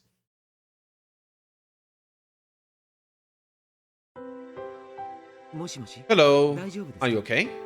Realizing that I was awake, a young doctor called out to me. Idiot, I love you! I didn't intend to respond, but seeing my body language had told him I was conscious. My head was wrapped in bandages. The scratches all over my body had also been treated. My sense of pain also returned with my consciousness, causing me to groan from the intense pain shooting all through me. Don't try to get up. Just stay living down, please. Staying lying down. It seemed that you took quite a few blows to the head. I want you to stay rested so we can monitor your condition for at least the next 24 hours. Where is this? This is my clinic. Pleased to meet you. My name is Irie. Remember, this young doctor was the one in the car headed to the opposite way earlier. Is there somebody here? Where's Oishi-san? I'll call him over. There's no smoking inside the clinic, so I had him smoke outside. Dr. Ie left the room to call Oishi. The scenery outside the window was tinted with gold. The pouring rain had stopped, with the voices of Higurashi heralding the cooling temperature. I felt that the tone of Higurashi's voices was comforting. Eventually I could hear heavy footsteps coming closer, which I reckoned to be Oishi's. The fog that was surrounding my head slowly faded back to reality. What had happened since then? What had happened to the boy? What about the reinforcements from Tokyo? The door to the room flew open. It was Dr. Ian Oishi's time to enter. Oh, there's no serious damage, is there? I can't promise that. I assessed the wound to his head and his head was dangerous the moment I saw it. Got it. Want to have a little chat alone with him for a bit, would you mind? Yeah, go ahead. Call me if anything happens. Oishi, after basically forcing Dr. Iretsu's shut the door. How are you feeling? Did something I'm not used to. I'm pretty banged up all over. Oishi brought over a folding chair that was leaning against the wall and sat down beside the bed. Were the perpetrators arrested? Unfortunately, no. They probably already fled the prefecture or are being hidden by the villagers. Well, we won't let them get away. What about the minister's grandson? They're taking care of him at the station. But your colleague from Tokyo are rather insistent that nothing can be recorded. Shige-chan doesn't like that too much. The kidnapping was a confirmed matter. His custody was also probably being kept under wraps. Now that the kidnapping of the minister's grandson could be handled, how it would be covered up, treated like it never happened, would be handled by the brass. If this case ended up without the nation going into an uproar about it, then our job had been done. The possibility that the minister had negotiated with the perpetrators couldn't be ruled out. But something like that was no longer my concern. My role in this case was over. Sorry for the trouble. You must think that public safety is rather unseemly place, don't you? No. We all work on the government's dime. Oishi laughed boisterously. When we first met, he was somewhat prejudiced against Oishi, but now that feeling was gone completely. I feel like by the end of this, you're going to feel the opposite again. It would be more convenient for us if this case was handled properly instead of being hidden away. If that happened, we would be able to have something to go against the Sonozaki family with. They were behind it. Well, if we just start poking around, we'll get all sorts of pressure points on us, though. What a mess. Are you going to continue to fight against the Sonozaki family after this? There's all sorts of dark rumors swirling around them. It's not like I have a personal grudge. You definitely do. I'd be wise not to step on any toes here. Oishi laughed happily, but I couldn't help but laugh along. Oh, that's right. There was word at the station from the prefecture police. The colleagues arrived at Nagoya. They're drying up here right now. Got your battle scars, so you'll be recalled to Tokyo apparently. That's how it's shaking up. Good job. Your work in Okamiya is safely over. I was being recalled to Tokyo. I inadvertently breathed a sigh of relief when I heard those words. I'm deeply thankful for your cooperation, Rishi-san. It seems the cooperation fee I paid you didn't go to waste. Kind of meant that as a joke, though. Oishi-san took out his wallet, casually pulled out several large bills and jammed them into the breast pocket of my shirt. This isn't a refund on a cooperation fee, you hear? This is just me gifting you a little spending money. The booze around here is pretty good. Use it to buy yourself a little souvenir. Oishi flashed me a grin. If your injuries turn out to not be so serious, call me before you head back to Tokyo, would you? The old man and Sato-san said they'd like to sit down at a table with you again. Oh my, can't refuse that. And no tricks this time. Just some plain old fun. That was all. They always say that. The world is done for if an active officer can cheat that blatantly. It's not often that we meet someone who's more than a match for us. It's too bad you're going back to Tokyo. When I heard the words going back to Tokyo from Oishi, I was reminded once again that I was relieved from my duties. Soon Yukia would be giving birth. It might still be possible to attend the delivery that I had at one point given up on. When I thought that, the pain from my injuries became trivial. I wanted to hurry back to Tokyo to see Yuki at once. Can you pretend that your injuries are a bit more serious than hang around opening me up for a bit? And introduce you to a few nice places. Of course, I won't make you pay for everything. I'm terribly sorry, but I have to take a rain check on that. My wife is due to give birth any day now. I want to hurry back home. Oh my, oh my. You didn't know that. And you shouldn't be hanging around here. You have to hurry back home. For a while after that, Oishi asked all sorts of questions about my wife, teasing and bantering with me.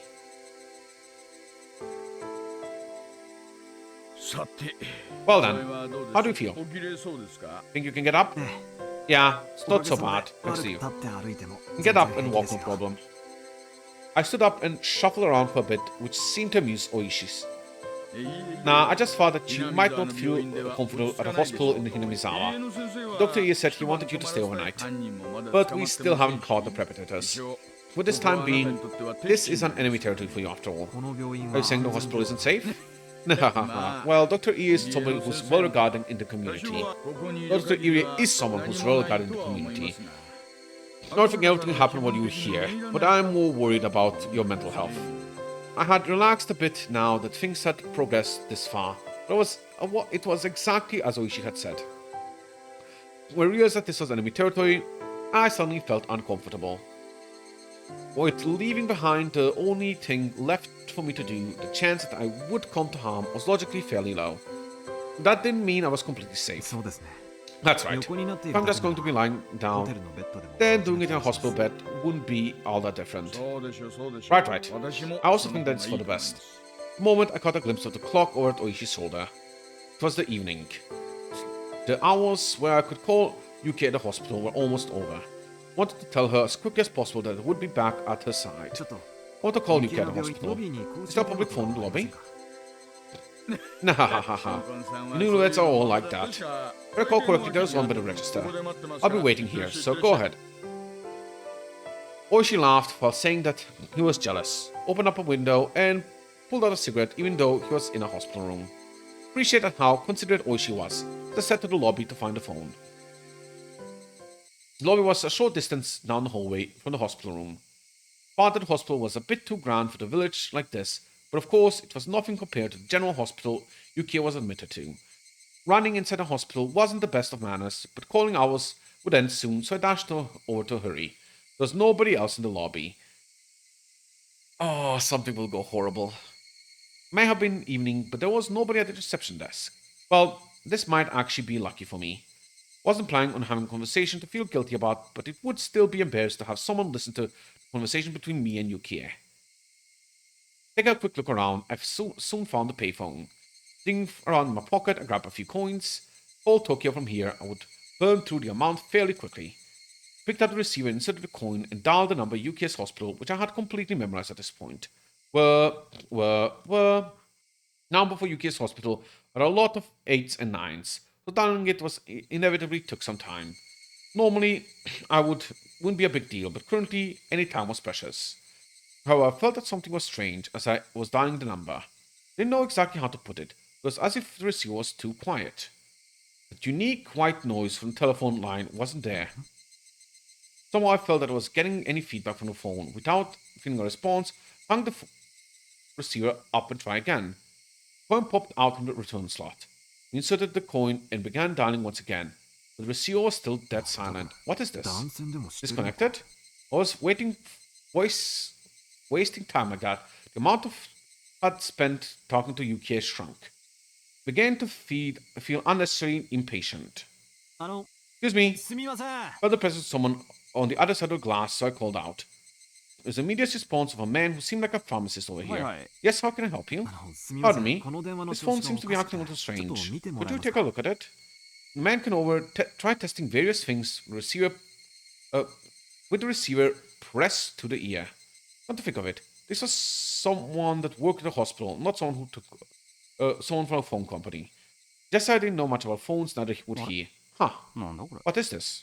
The man held up a cord that connected the phone to the wall. It was completely severed.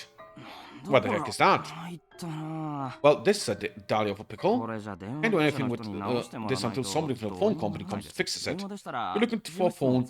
Do you want to use the one in the office? Didn't want the phone in the hospital. office around while I was talking. あ、Is there a 近所に payphone 公 close 衆電話 by? は。Let's see, if you leave here and ここ follow を the 出 road, て道 you'll なりに行く come と商 out 店街 onto に出 the ます。shopping district. そこのど I こ think か there's の a 角 smoke shop on の the corner 角 store って there. 行けば見つけ Head ら that れると way, 思い you ます should よ。be able to find one soon enough. Do not do that, do not do that. That's super stupid. Do not do that. I was dressed in a hospital gown, was wearing sandals on my feet. Head was wrapped in bandages. Just looking at me, you could tell that I was a hospital patient. But how you looked at it was not dressed to be wandering outside. But there was still the impetuousness of youth that came in. Choosing the chance to talk to Yukie for even a little longer, I headed outside my current state.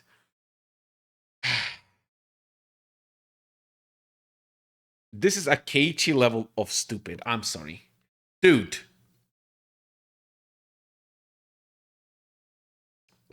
He had a concussion, okay? He had a concussion. That's it. Following the road to the shopping district, should be able to find one soon enough. With only those two lines as my guide, I ran outside the gates of the hospital. With the village nestled in the valley, when the sun set, it got dark quickly. The sparse streetlights lit up enough to start attracting moths. Higurashi, knowing the time for their chorus was soon at a close, redoubled their fragile cries. Finding the payphone wasn't as easy as the person in the hospital had suggested. Was it still up ahead? Did I miss it already? Was I just getting further away?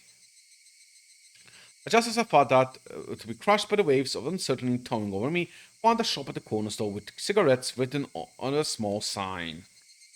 My joy spurred on onwards. Just as I had heard at the hospital, set next to the counter of the cigarette shop was an antiquated payphone.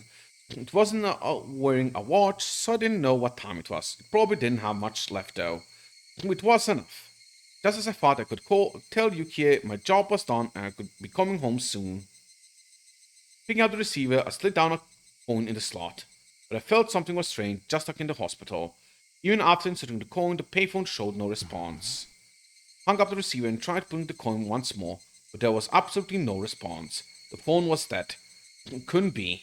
Thinking about it, I felt the cord protruded from the back of the phone. Doing that, my phone's hand, the end of the completely severed. What is this? Having now had the same thing happen twice, my bafflement was completed by a sense of unease. It seemed that the cord had been severed cleanly by a sharp blade or some. It may be mistaken, but it didn't look like much time had passed since I was cut. あの、Excuse す me. みません。Hello. Opening the booth window to the backer shop, it looked like someone in its dimly lit interior. Eventually, there was a sound of somebody plodding down the stairs, and an old lady appeared. The old lady's plodding and lethargic steps for some reason only served to make me more frantic. You need some cigarettes? I'll need to get my タ husband. バコを No, 買いたいわけじゃない not んです。here. Rather, the phone こ here. の電話が、Realizing that saying that the phone was broken and asking them to look at it was going to get me nowhere, I swallowed my あの、backwards. Sorry. Seems that the この phone is 電話が broken. I 壊 was れてる wondering み if you たい could なん tell で、me where there's another 別の payphone. 公衆電話があるとこ You ろ only を moved 教 her えてもらい jaw たい up ので and す。down, slowly as if chewing on the meaning of those words. Seemed that she wouldn't understand until she had digested things thoroughly. The phone is broken? That's a dial of a pickle. Same thing. You should try another payphone. The old lady directed me to another payphone that seemed quite a ways away. Her way of telling me was so long-winded that I inadvertently started to get impatient. The moment I spotted a clock at the dim interior of the store. The minute's hand was just about to point straight up. Even if there was a phone right there, I could use it. I would only be able to call Yuki a good night with the time I had left. On top of that, my destination was a remote payphone which I didn't know the exact distance to. If it was a normal state of mind, deciding to give up on the phone today would have been a natural thought process. My god. But at the moment, I was somewhat stubborn for some reason. Unable to use the phone in the hospital and coming out here and still being unable to use one. It was no mistaking that I had become quite insistent on using a あ、phone. Ah, thank ど you うもあり very がとう。much. その電話ボッ I'll クス try looking at the phone both. 探してみます。Using her offer to draw me a map, I left the tobacco shop.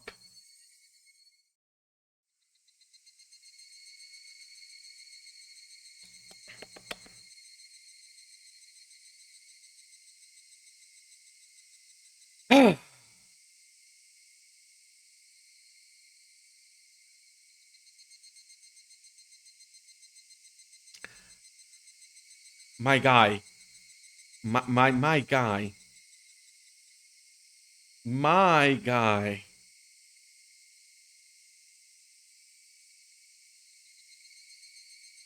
I know you just your head was beating in just a little while ago, but my guy, I'm disappointed. According to the old lady, even though the phone book was quite far away, it would be easy to find. If I just followed the road straight, I'd eventually find it. Sandals flapping in the as I ran, I couldn't help but laugh at myself. Admit that this is quite steadfastly I was quite steadfast about calling Yukie. There were days when I was tired or busy when I wouldn't call her. Even today, my entire body was covered in injuries and was dead tired. On top of that, there wasn't much time left. Wouldn't be strange at all if today was one of the days I wouldn't call her. Having twice been foiled trying to call her, had I become hot-headed about it? Was I like a dog who was being told to stay, with a piece of food dangled in my face? 何やってんだ What ろ am う I doing? Ha ha ha ha. And so I somehow couldn't quell the uneasy feeling sitting on the pit of my stomach. It was like the hospital. It was like that with the hospital phone, and the same with the tobacco shop. Both codes were definitely not severed from being frayed by long years of use. The clean cuts indicated that someone had taken something sharp and deliberately cut them. But who? For what reason? The more I thought about it, the more uneasy I felt. So I tried to push the thoughts aside. No! How much had I run so far? The scenery around me was no longer that of a shopping district with residential buildings scattered around the lonely road. Surrounding, the surroundings had already grown dark. I was blatantly out too far for a quick phone call. It was quite obvious I was far removed from the hospital. Called the clock outside the tobacco shop. It might almost be time. I'd run for quite a bit, so my breathing had grown quite ragged. If I had just wanted to hear Yuki's voice, I should have just thrown away my reservations and borrowed the phone in the office. Correct. I regretted it a little. But then, was it about time to give up? Just when I thought that, I saw the lights in front of me. Finally found it. It was a phone booth. It seemed that the light in the phone booth had recently been changed, as it shone with a vivid white light. Although the gloom of Hinamizawa, it was nothing more than a gathering thoughtful moths. But in any case, I had finally found it. At my as my hand touched the door of the phone booth, I realized that I was breathing and sweating heavily. Didn't know what time it was right now, but even if it was just a moment, I might be able to get in touch with Yukie. Since I had spent all this effort getting here, turning back without even giving it a try was out of the question. Before I picked up the receiver, another wave of unease washed over me. I was worried that the phone cord might be severed as well. How was the cord on the phone booth? Squatting down, followed the bundle of cables as they ran around the corner of the ceiling. At a glance, nothing was out of the ordinary. My fingers as far ran as far as I could to the line to check it out. The only things I found was a thick layer of dust. Nothing out of the ordinary. I wondered if it was popular in Misawa to cut cords of payphones as some sort of tasteless prank. Considering the what's it called? Pharmacist and the lady at the tobacco shop used the same wording. I'm pretty sure they're directing you to an isolated location. You idiot. It might be prudent to talk to Oishi-san about this later. Even if it was nothing more than a prank, it was still vandalism of public property. In any case, this one was fine this time. Pulling out the coin from the pocket in hand, I picked up the receiver with the other. But this time, before the receiver even reached my ear, I felt something was off. The receiver was light. It was more than a slightly unpleasant feeling. It felt almost sickening. To verify the source of displeasure, I peered at the receiver in my hand with a measure of なん reluctance. だよ What the hell is this? これ The cold cord that connected the receiver at the end of the phone had been ripped apart. The tip of the cable swayed in the air. It was all I could do to restrain myself as a raw and unpleasant feeling worked its way up to my small back. It was a type of dread. The moment I heard a crunch of somebody stepping on gravel. The light was reflecting off the glass bottle of the booth, leaving me unable to see outside the darkness. I steeled myself and stepped out of the phone booth. Please be Oishi. The inside of the booth was still lit with strong light, which might have made it warmer in there. Just stepping outside, I could feel a chill wash over me. And there was the silhouette of a person.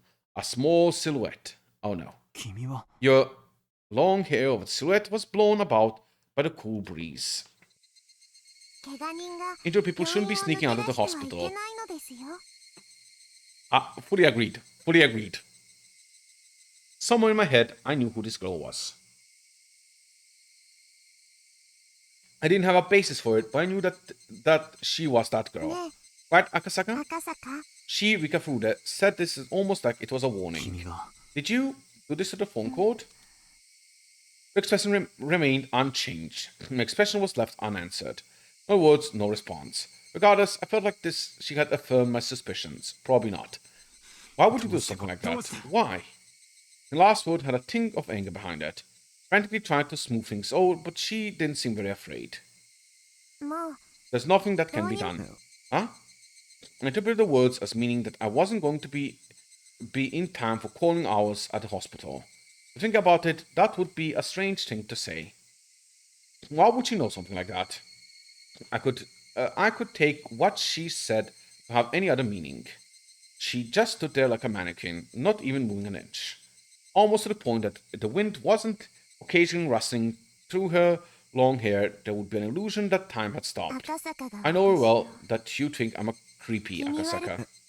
あ Huh? あいや Ah, no, そん that's な not こと true. ない But then I came out almost like a bad piece of composed form of poetry slam. Her words were right on the mark. I had a feeling that felt something ominous and uncanny about her, ever since her strange threats at the shrine. Hee.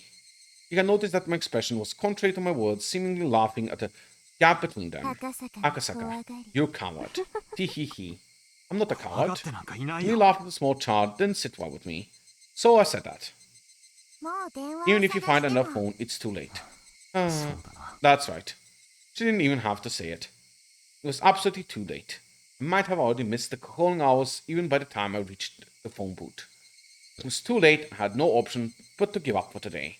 Once I decided that, my unhealthy obsession with phones suddenly faded. Even though I thought that I was strange that I was obsessed. Strange obsession now gone, I began to laugh at how hopeless I was. I mean, just look at what I was wearing. It wasn't normal. A hospital gown and sandals, my head wrapped in bandages, and my body completely soaked in sweat. It was a wonder that the old lady at the tobacco shop wasn't surprised to see me. You idiot. Connect the dots! With wanting to hear Yukie's voice as my motive, I had trapezed around the town in the entire evening. I didn't even know whether to call it the follies of youth or simply plain embarrassing. In any case, it was all I could do but to laugh at もう myself. これで Now, 今夜 there's nothing left for Akasaka to do tonight. そうだな You're right, もう there's 何 nothing もお left. となしく病院に Let's 引 quietly き上 return げ to the さ そ hospital. れがいいの That's で fine. 病院へ Do you の know the 道 way? はわかるつもり I だ hope I do. She waved her little hand as I began to head back to the way I came. She began to follow me alongside me. Looking at her face, I could see that she wore a mischievous smile, as if she was extremely interested in whether or not I would get lost. リカちゃんの家も Rika-chan's house こっ also ち this の方 way? 向なのかい なのですよ It is. こんな時間に一 Won't 人 your で parents be 表を mad 歩い with て you ると walking around, ご両親に around 怒られたり alone し at ない this か hour? 別に怒られ Not ません really. 今日はご My 両 parents 親 are は busy 忙 today, し so い they 日な probably の forgot で about me. それでも Even 帰 then, った方がい especially if い you head home, きっと怒るよ they'll definitely be angry. それでも Even if they are, it's 赤 much more 坂とおし interesting ゃ to べ talk り with する方が Akasaka, so I'm 面 fine. 白いのでいいのです She said that with a face free from worry, as though she looked up at me once more and smiled. When she showed me that smile, the eerie feeling surrounded her faded. But even then, she was still as mysterious to me as ever. We arrived at the corner store I had turned at earlier. It was much darker than before. With the point of view changed at the return trip, I wasn't very confident that this actually was the corner store I turned at. There's no mistaking it. It had to be this corner. As I began to move my feet, the girl grabbed my clothes. 赤坂は Isn't Asakasa going to the も hospital? ちろん Of course, at least I tend 道 to. Am I going the wrong way? 間違え A た short moment of silence. Eventually, still holding out my clothes, she began to walk. It was beginning of the walk to the hospital this mysterious girl would take me on.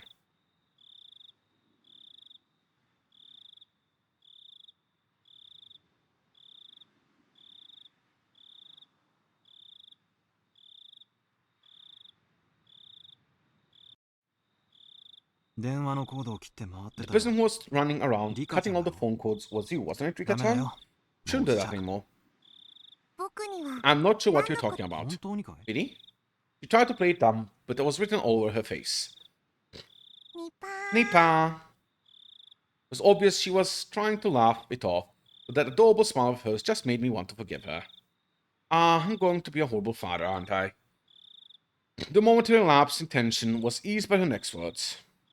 孫 It's good that they 無事に found 見 the つかってよかった grandson safe and です sound. Unable to respond right now, I sunk into silence. It had already learned from Sato-san's info, didn't I? The girl, no, this entire village, knew everything since the moment I set foot in it. I considered playing dumb. But in the end, I chose not to.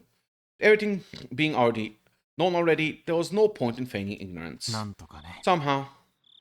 それはよ That's かっ great. たこれで Now you can go back to じゃあ Tokyo. ありがと Thank you. 赤坂 Are の your 怪 injuries 我は bad, ひど Akasaka-san? I don't know. I haven't heard anything う from ひどい doctor のか yet. どうか Don't know if they're 医者 bad or の診 not. 察を聞いてないからわか Nothing ら of ない it. な I vaguely remember being told to lie down and take it easy for at least 24 hours. Did that mean bed 怪 rest? 我人は The wounds shouldn't be 病院を sneaking 抜 out. け出しては The いけ wounded な shouldn't い be の sneaking で out す to the よ hospital. 電話のコー People ドだ shouldn't っ be て cutting 切 phone っちゃいけ cords. ないんだぞ み Meep. 僕には I have 何 no のこと idea や what ら you're わ talking からない about. じゃあこっち And だ I って don't know 何の what こ you're と talking かわ about からない either. や We played dumb with each other. We both laughed at the same time. If somebody saw us laughing at each other like that, it would probably bring a smile to the lips. 赤坂 The が chances of Akasaka leaving this 生きて village この alive 村を weren't 出ら very れる high. 確率 I'm guessing each decision point was a death. And because, well, I didn't do it with the decisions. Because, you know, technically we went down the main path automatically.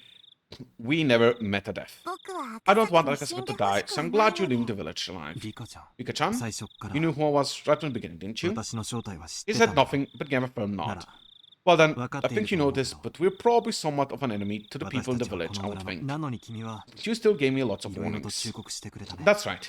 You said it at the time. She wouldn't warn somebody that she was okay with dying. She definitely said something like that. Then I should probably be thanking you. 感謝した You 方が probably should. 僕は命 I'm の your 恩人な savior. のです Saying that, she puffed up her chest proudly. She said it jokingly, but the meaning of those words was quite heavy. That was because whether I lived or died was a decision that might have been made in a place unbeknownst to me. He said those words with such an adorable smile that it took a few moments of silence for me to, for their weights to settle in. I've been to this place before. The guardian's office was there. It was the stone step leading to Furuda's shrine. I passed by before. I was so focused on finding a phone book, I hadn't realized what I 確 was. か Recall correctly, この this 神 shrine 社 is the がリカちゃん Rika-chan's house, ま right? あ Yeah, something そ like んな that. ものです Looking up the shrine grounds, barely lit and energetic voices could be heard. What was going on? 今日はお祭りの There's 日 a な festival のです today. お祭り Festival. ひなみ沢村の Best and 唯 only 一 festival in 一綿 Hinazawa, 流しの the お祭りです Watanagashi Festival. わた Watanagashi, quite 祭り drifting. なんて名 Just ば knowing か the り name の is い boring. ますですか Do you want to take a look? She asked bluntly. But seeing that I looked interested, she climbed up a couple steps and motioned for me to come. I was only going to go back and sleep anyways. If I had nothing to do, it might not be a bad idea to go with her a little detour. Listen, I know this is like the main path, so it has to lead to the good ending if all the other endings are bad endings. However,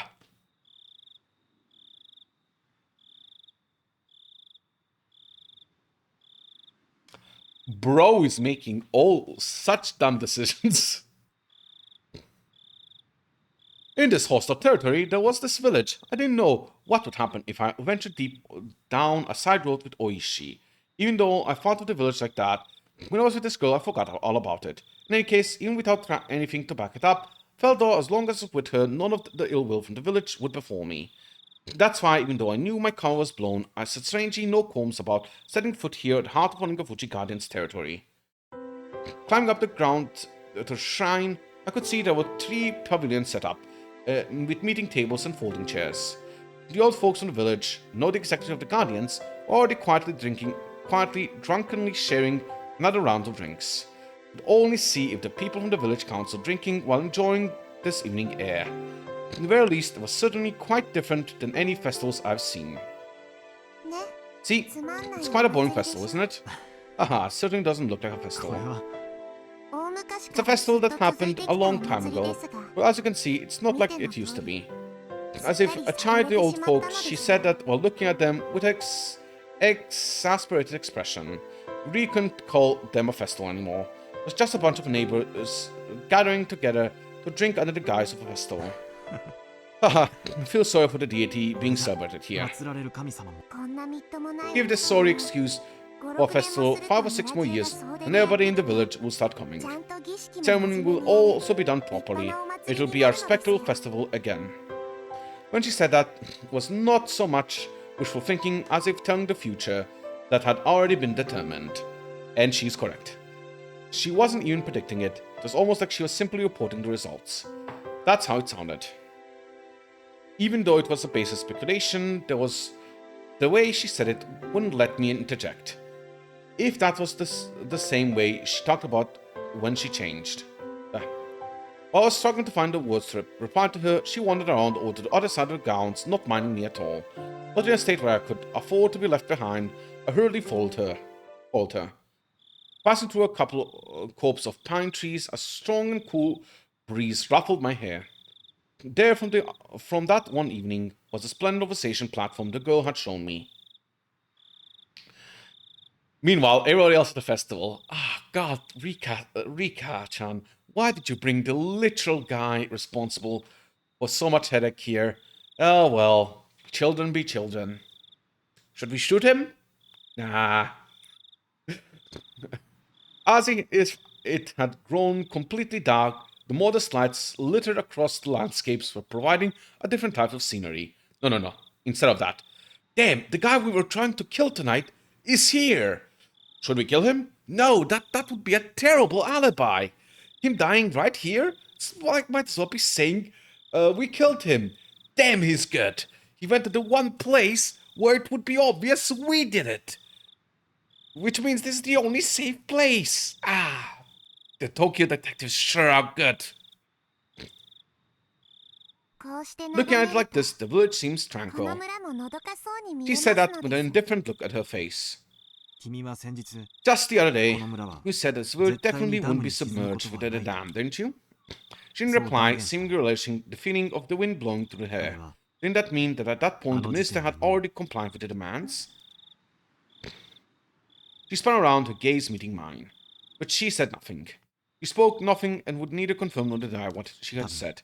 In that case, will 今回の事件は probably remain shut. 闇 The から case will 闇へ probably remain 葬 shrouded in られ本庁 darkness. 上層部は Headquarters probably doesn't want the trouble 大臣のスキャン from ダ a ルが scandal 公 with the になっ minister て breaking out. さもないと There's no mistake that they 孫を threatened to 殺 kill す the ぞと脅 grandchild. したに違いない で The negotiations with the 大臣 minister との were 交渉 successful が and the 成功し grandson was released. 孫は孫を助 The け one た who のは was saved, the 赤坂 grandson です was よ you. どうだろ Wonder about う that. 発端となった The discovery of the あの vault 財布の started 発 the chain of 見あれ events. 自体がすでに That alone was almost too 出来すぎだった convenient, ように I'd 思う think. Ever since the moment the vault was discovered, it felt something was odd. Or she said it as well. That Sonsaki family had given the orders to release the hostage, meaning that our little manhunt was a farce to begin with. Come to think of it, I was punched, kicked, and had a gun pointed at me. Felt like they put up quite a fight, but that might have been all part of a good performance. Once the negotiations were successful, they couldn't just say, here we go, and return the minister's grandson right to his doorstep. The new public safety department had realized that this was a kidnapping case and were moving in on it. That's why, due to the actions of public safety, the grandson was able to be rescued safely. The minister didn't give in to any unreasonable demands. The type of performance was necessary. 僕には I don't know 難しい about ことは those よく difficult わか things. 同感だな Likewise. 私にだって Even for me, I 難 can't しい make こと much はよ sense く of だ it. が But there's one thing I can be 一つ certain 確 of. 実なことがある君が言った通 It's just り as you こ said. の村は This village won't be ダム submerged. 計画なんて Dam project will soon be その over. うちなくなってしまうってことさ。 That wasn't something an officer of the law should be saying. But I naturally let those words slip from my mouth. The village may have stirred up all sorts of trouble. But that was because they were protecting their home. If somebody just decided by themselves that I had to leave the house I was used to living in, I would resent them as well. On top of that, it wasn't a place like mine where I just happened to be renting it, but a place where the families had lived for generations. Might be ignorant to call this desperate resistance an overreaction. Might not really be qualified to criticize politics or bureaucracy. But deliberately building a dam on land that was loved by its residents wasn't something I could get behind. Still, よ aren't か you ったじゃな glad? いか。どうしてですか Why would that be? 少なくと At も the very これで least, with this Konomura ni peaceful heiwa ga return to the modoru yo. village.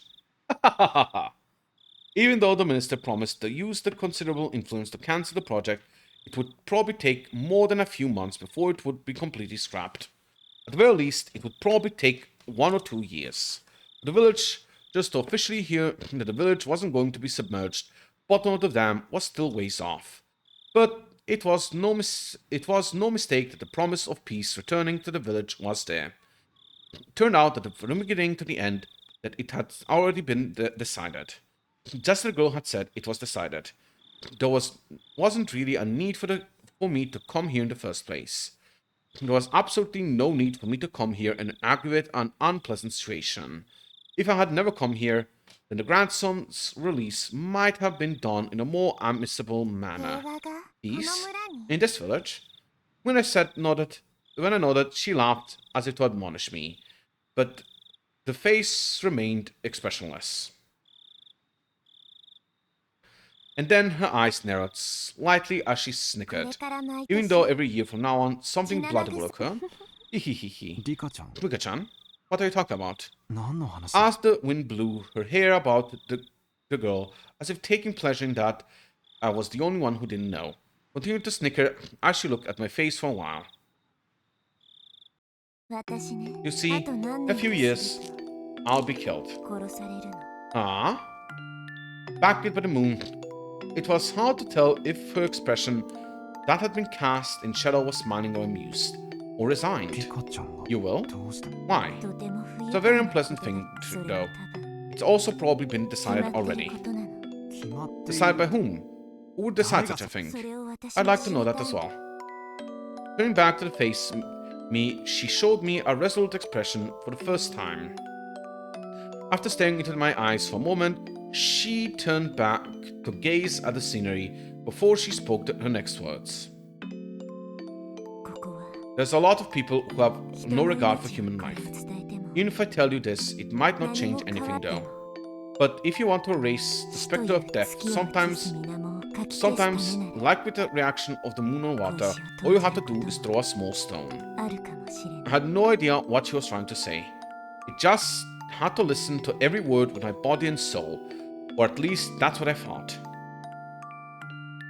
来年の今日 This day next year, そう June 1979, on this day, the foreman of Dam Construction Project will be killed. What? For a moment, I couldn't comprehend what she was talking about. But the foreman, did she mean the old, gruff old man I played mahjong with? But be killed? 殺さ What れ makes る you think that? Didn't answer.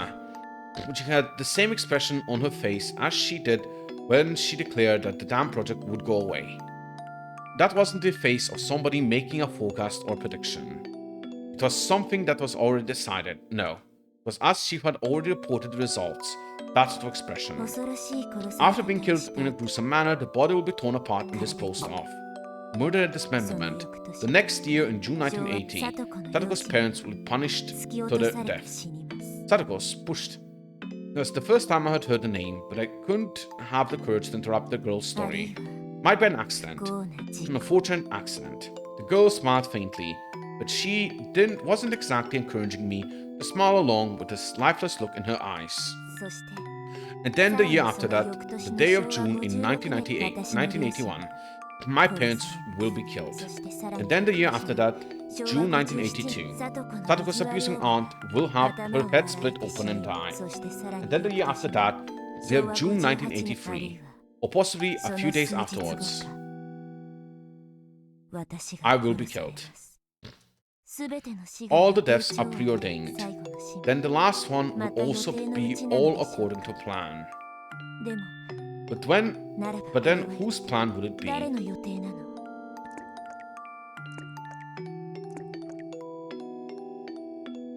The village is full of murderers and people who had no regard for human life.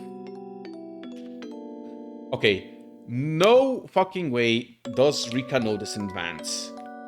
Unless it was like decided by something like the Sonozakis or something like that in advance and reported to everyone, which would be insane.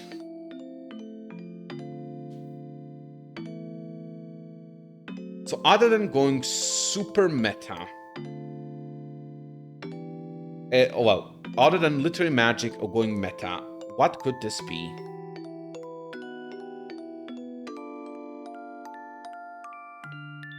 I'm gonna say still unreliable narrator.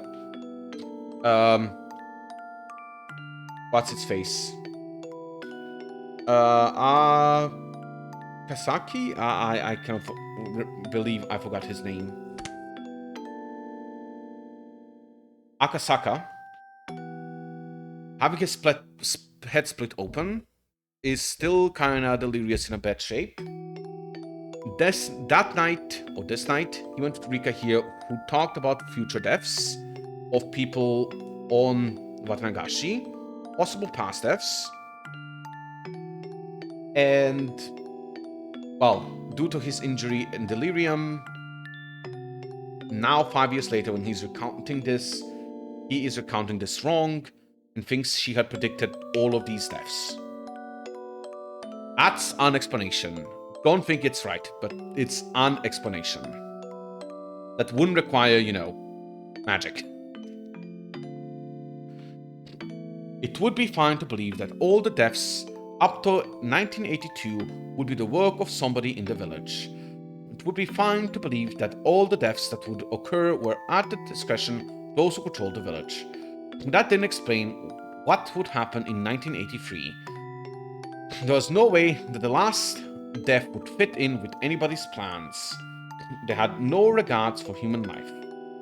They would use every means at their disposal to meet their goals. But their goals were at odds with the last death. That's why the last death was unrelated to them.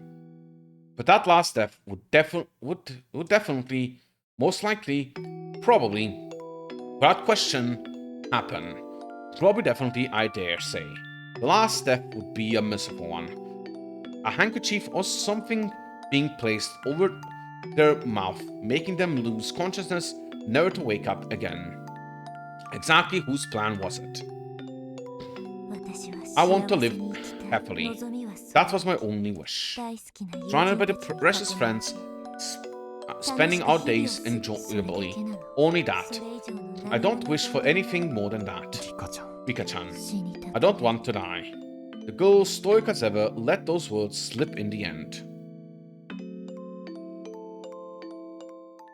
So whatever magic is going on here, Rika does not want it to happen. Good to know. Eventually, we were discovered by some drunkards. The girl, as well as I, were dragged back to the festivities. Everybody was completely drunk, so even when they saw my head completely wrapped in bandages, they wouldn't let me leave. Well, certainly, it was a good enough condition to slip out of the hospital. It would not be that serious. The girl was mingling with everybody, being pampered like a kitten. Her expression was adorable, nothing like the one from just before, predicting her own death and whispering that she would die, that she would die. Having said that, having a silly or lively conversation like this was hard to believe that these people were the core of extremist resistance group. Even if it was a shell of a former self, it was a festival where people in the village gathered, so the 20-some old folk there would have included some of the village executives and other important members. Among those, there were no doubt that there were members that were in the Sonozaki family council in attendance. Meaning, even if I never met face to face before, there were people here who would know my identity. In a small village like this, they knew the faces of villagers that lived here. That's why, without even saying anything, it soon became obvious that I was an outsider. But they actually seemed interested by that, asking all sorts of questions about Tokyo, drinking while musing on the faint relationship in the city had with the villagers and emphasizing the rather meager environment. The confidential talks with the minister were finished, the grandson was in police custody, everything was over. I might not have to put in another perilous situation. To me, they were only my adversaries because of my job. Outside of that, there was no reason I couldn't be friendly with them. The next time I visited this village, it would return to being a tranquil and beautiful place. If that happened, I might be able to take a relaxed walk around the village with her again. The cup was once again filled to the brim with beer. By the time I was able to get away, it was the middle of the night. The girl had at some point disappeared. It seemed that her parents had told her to go home and sleep while she let out a large yarn. The old folks, who had absolutely no remorse for making me an injured person hang out with them, told me as much as they laughed. I was just there drinking, so I had thought to be able to help a bit with the cleanup. However, my help was refused on the grounds that I was a guest. On top of that, they had a car parked to take me to the hospital.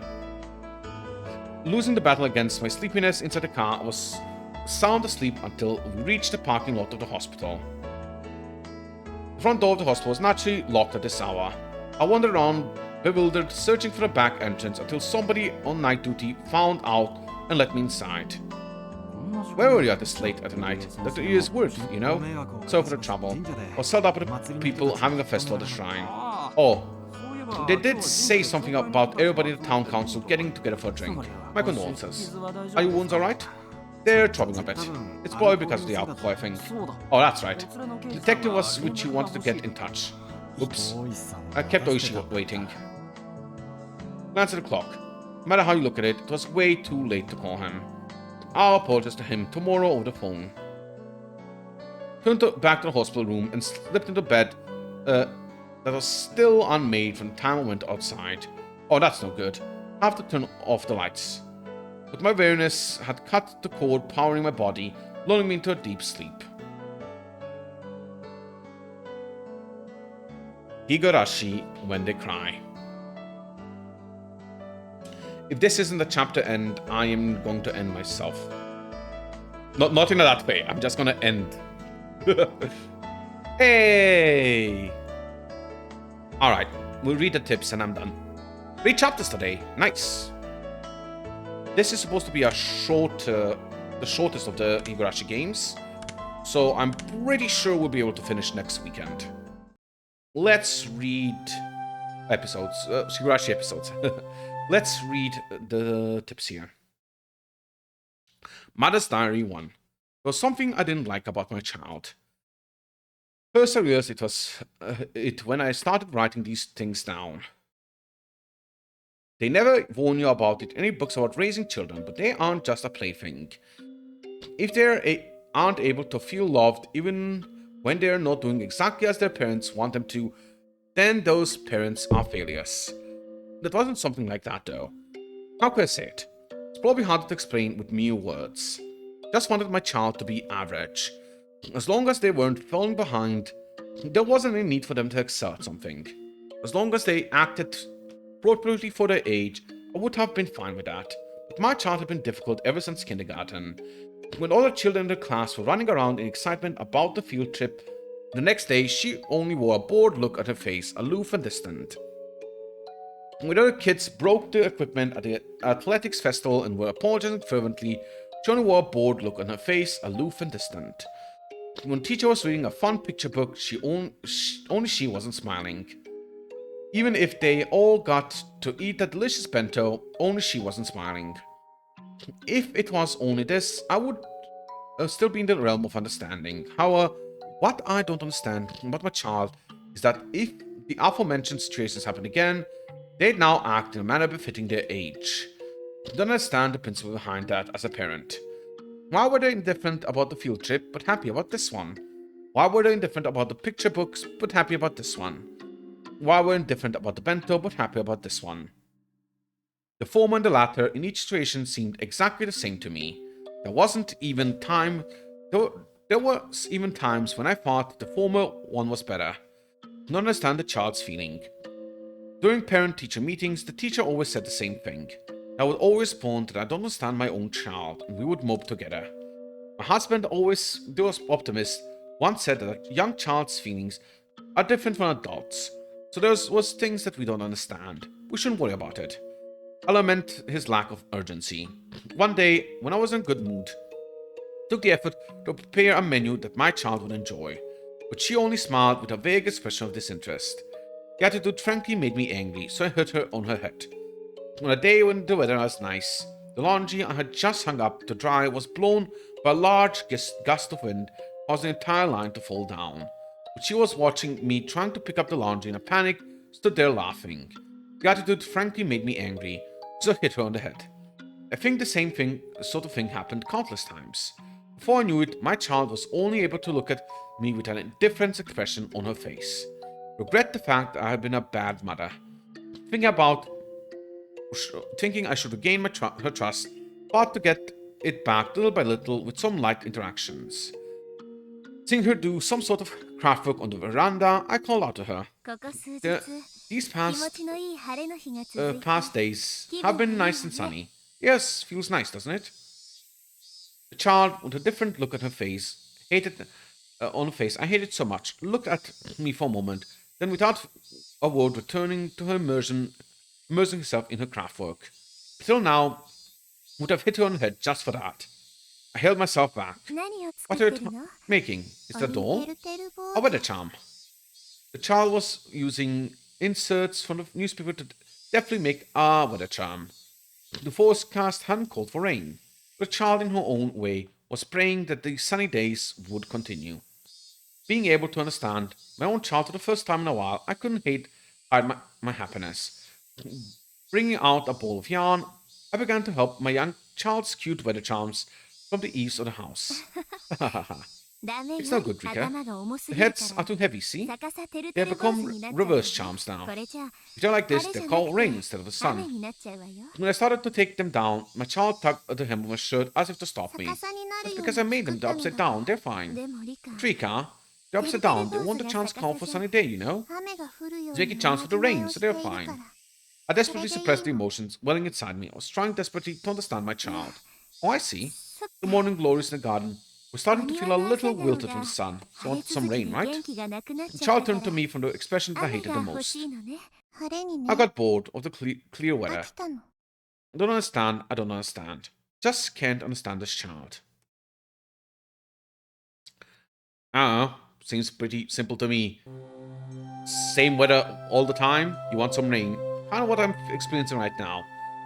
Like 2 weeks non-stop sun, 3 days, different days, there was like, there's gonna be rain, and then there was no rain. Gotta be honest, really would like some rain right now.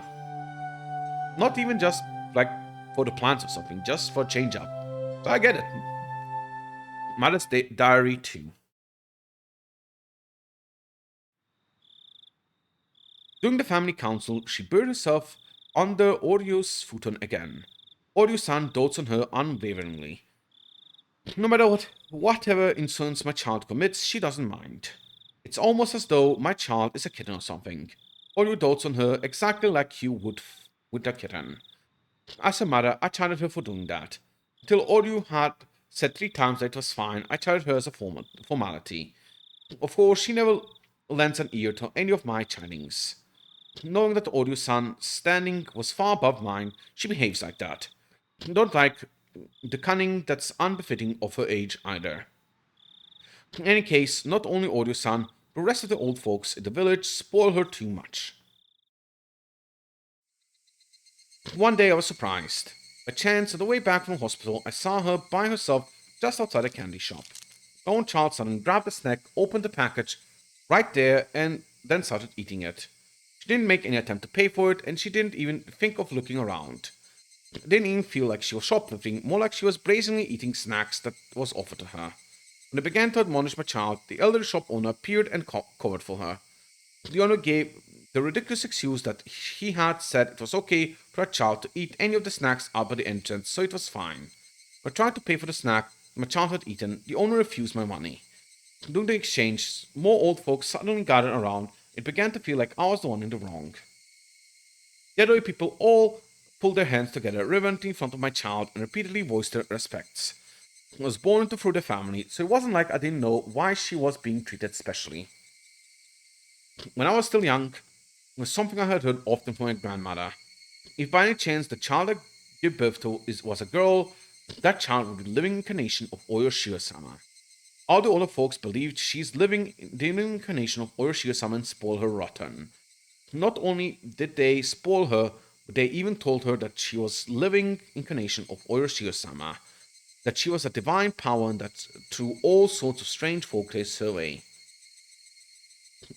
She may have begun to believe herself as a special existence, went around and told everybody that it wasn't good for her upbringing to stop telling her these strange things. There's no uprooting the elderly people's deep-seated superstitions. Told my child not to listen to them, but it ended up being that she stopped listening to me. Between all the old folks in the village who doted on her and myself, who only scolded her, there was no wonder who she would listen to. There was no mistaking that the reason she had become strange was because of the elderly villagers. There was no doubt that she had shoved her full of strange folk tales and superstitions since she was young. If it wasn't for that, there was no doubt that my child would have been cute and normal. I don't know about that. Mother's Diary 3. One sunny parent-teacher day, there was a cooking class and my child was making curry with a practiced hand, while the other children her age were awkwardly using the kitchen knives that the child was wielding hers deftly. The teacher approached me with a smile on her face, saying it must be a result of learning it at home. I managed to play it off with a vague smile and nod in response. That was because I had never once taught my child how to make curry rice.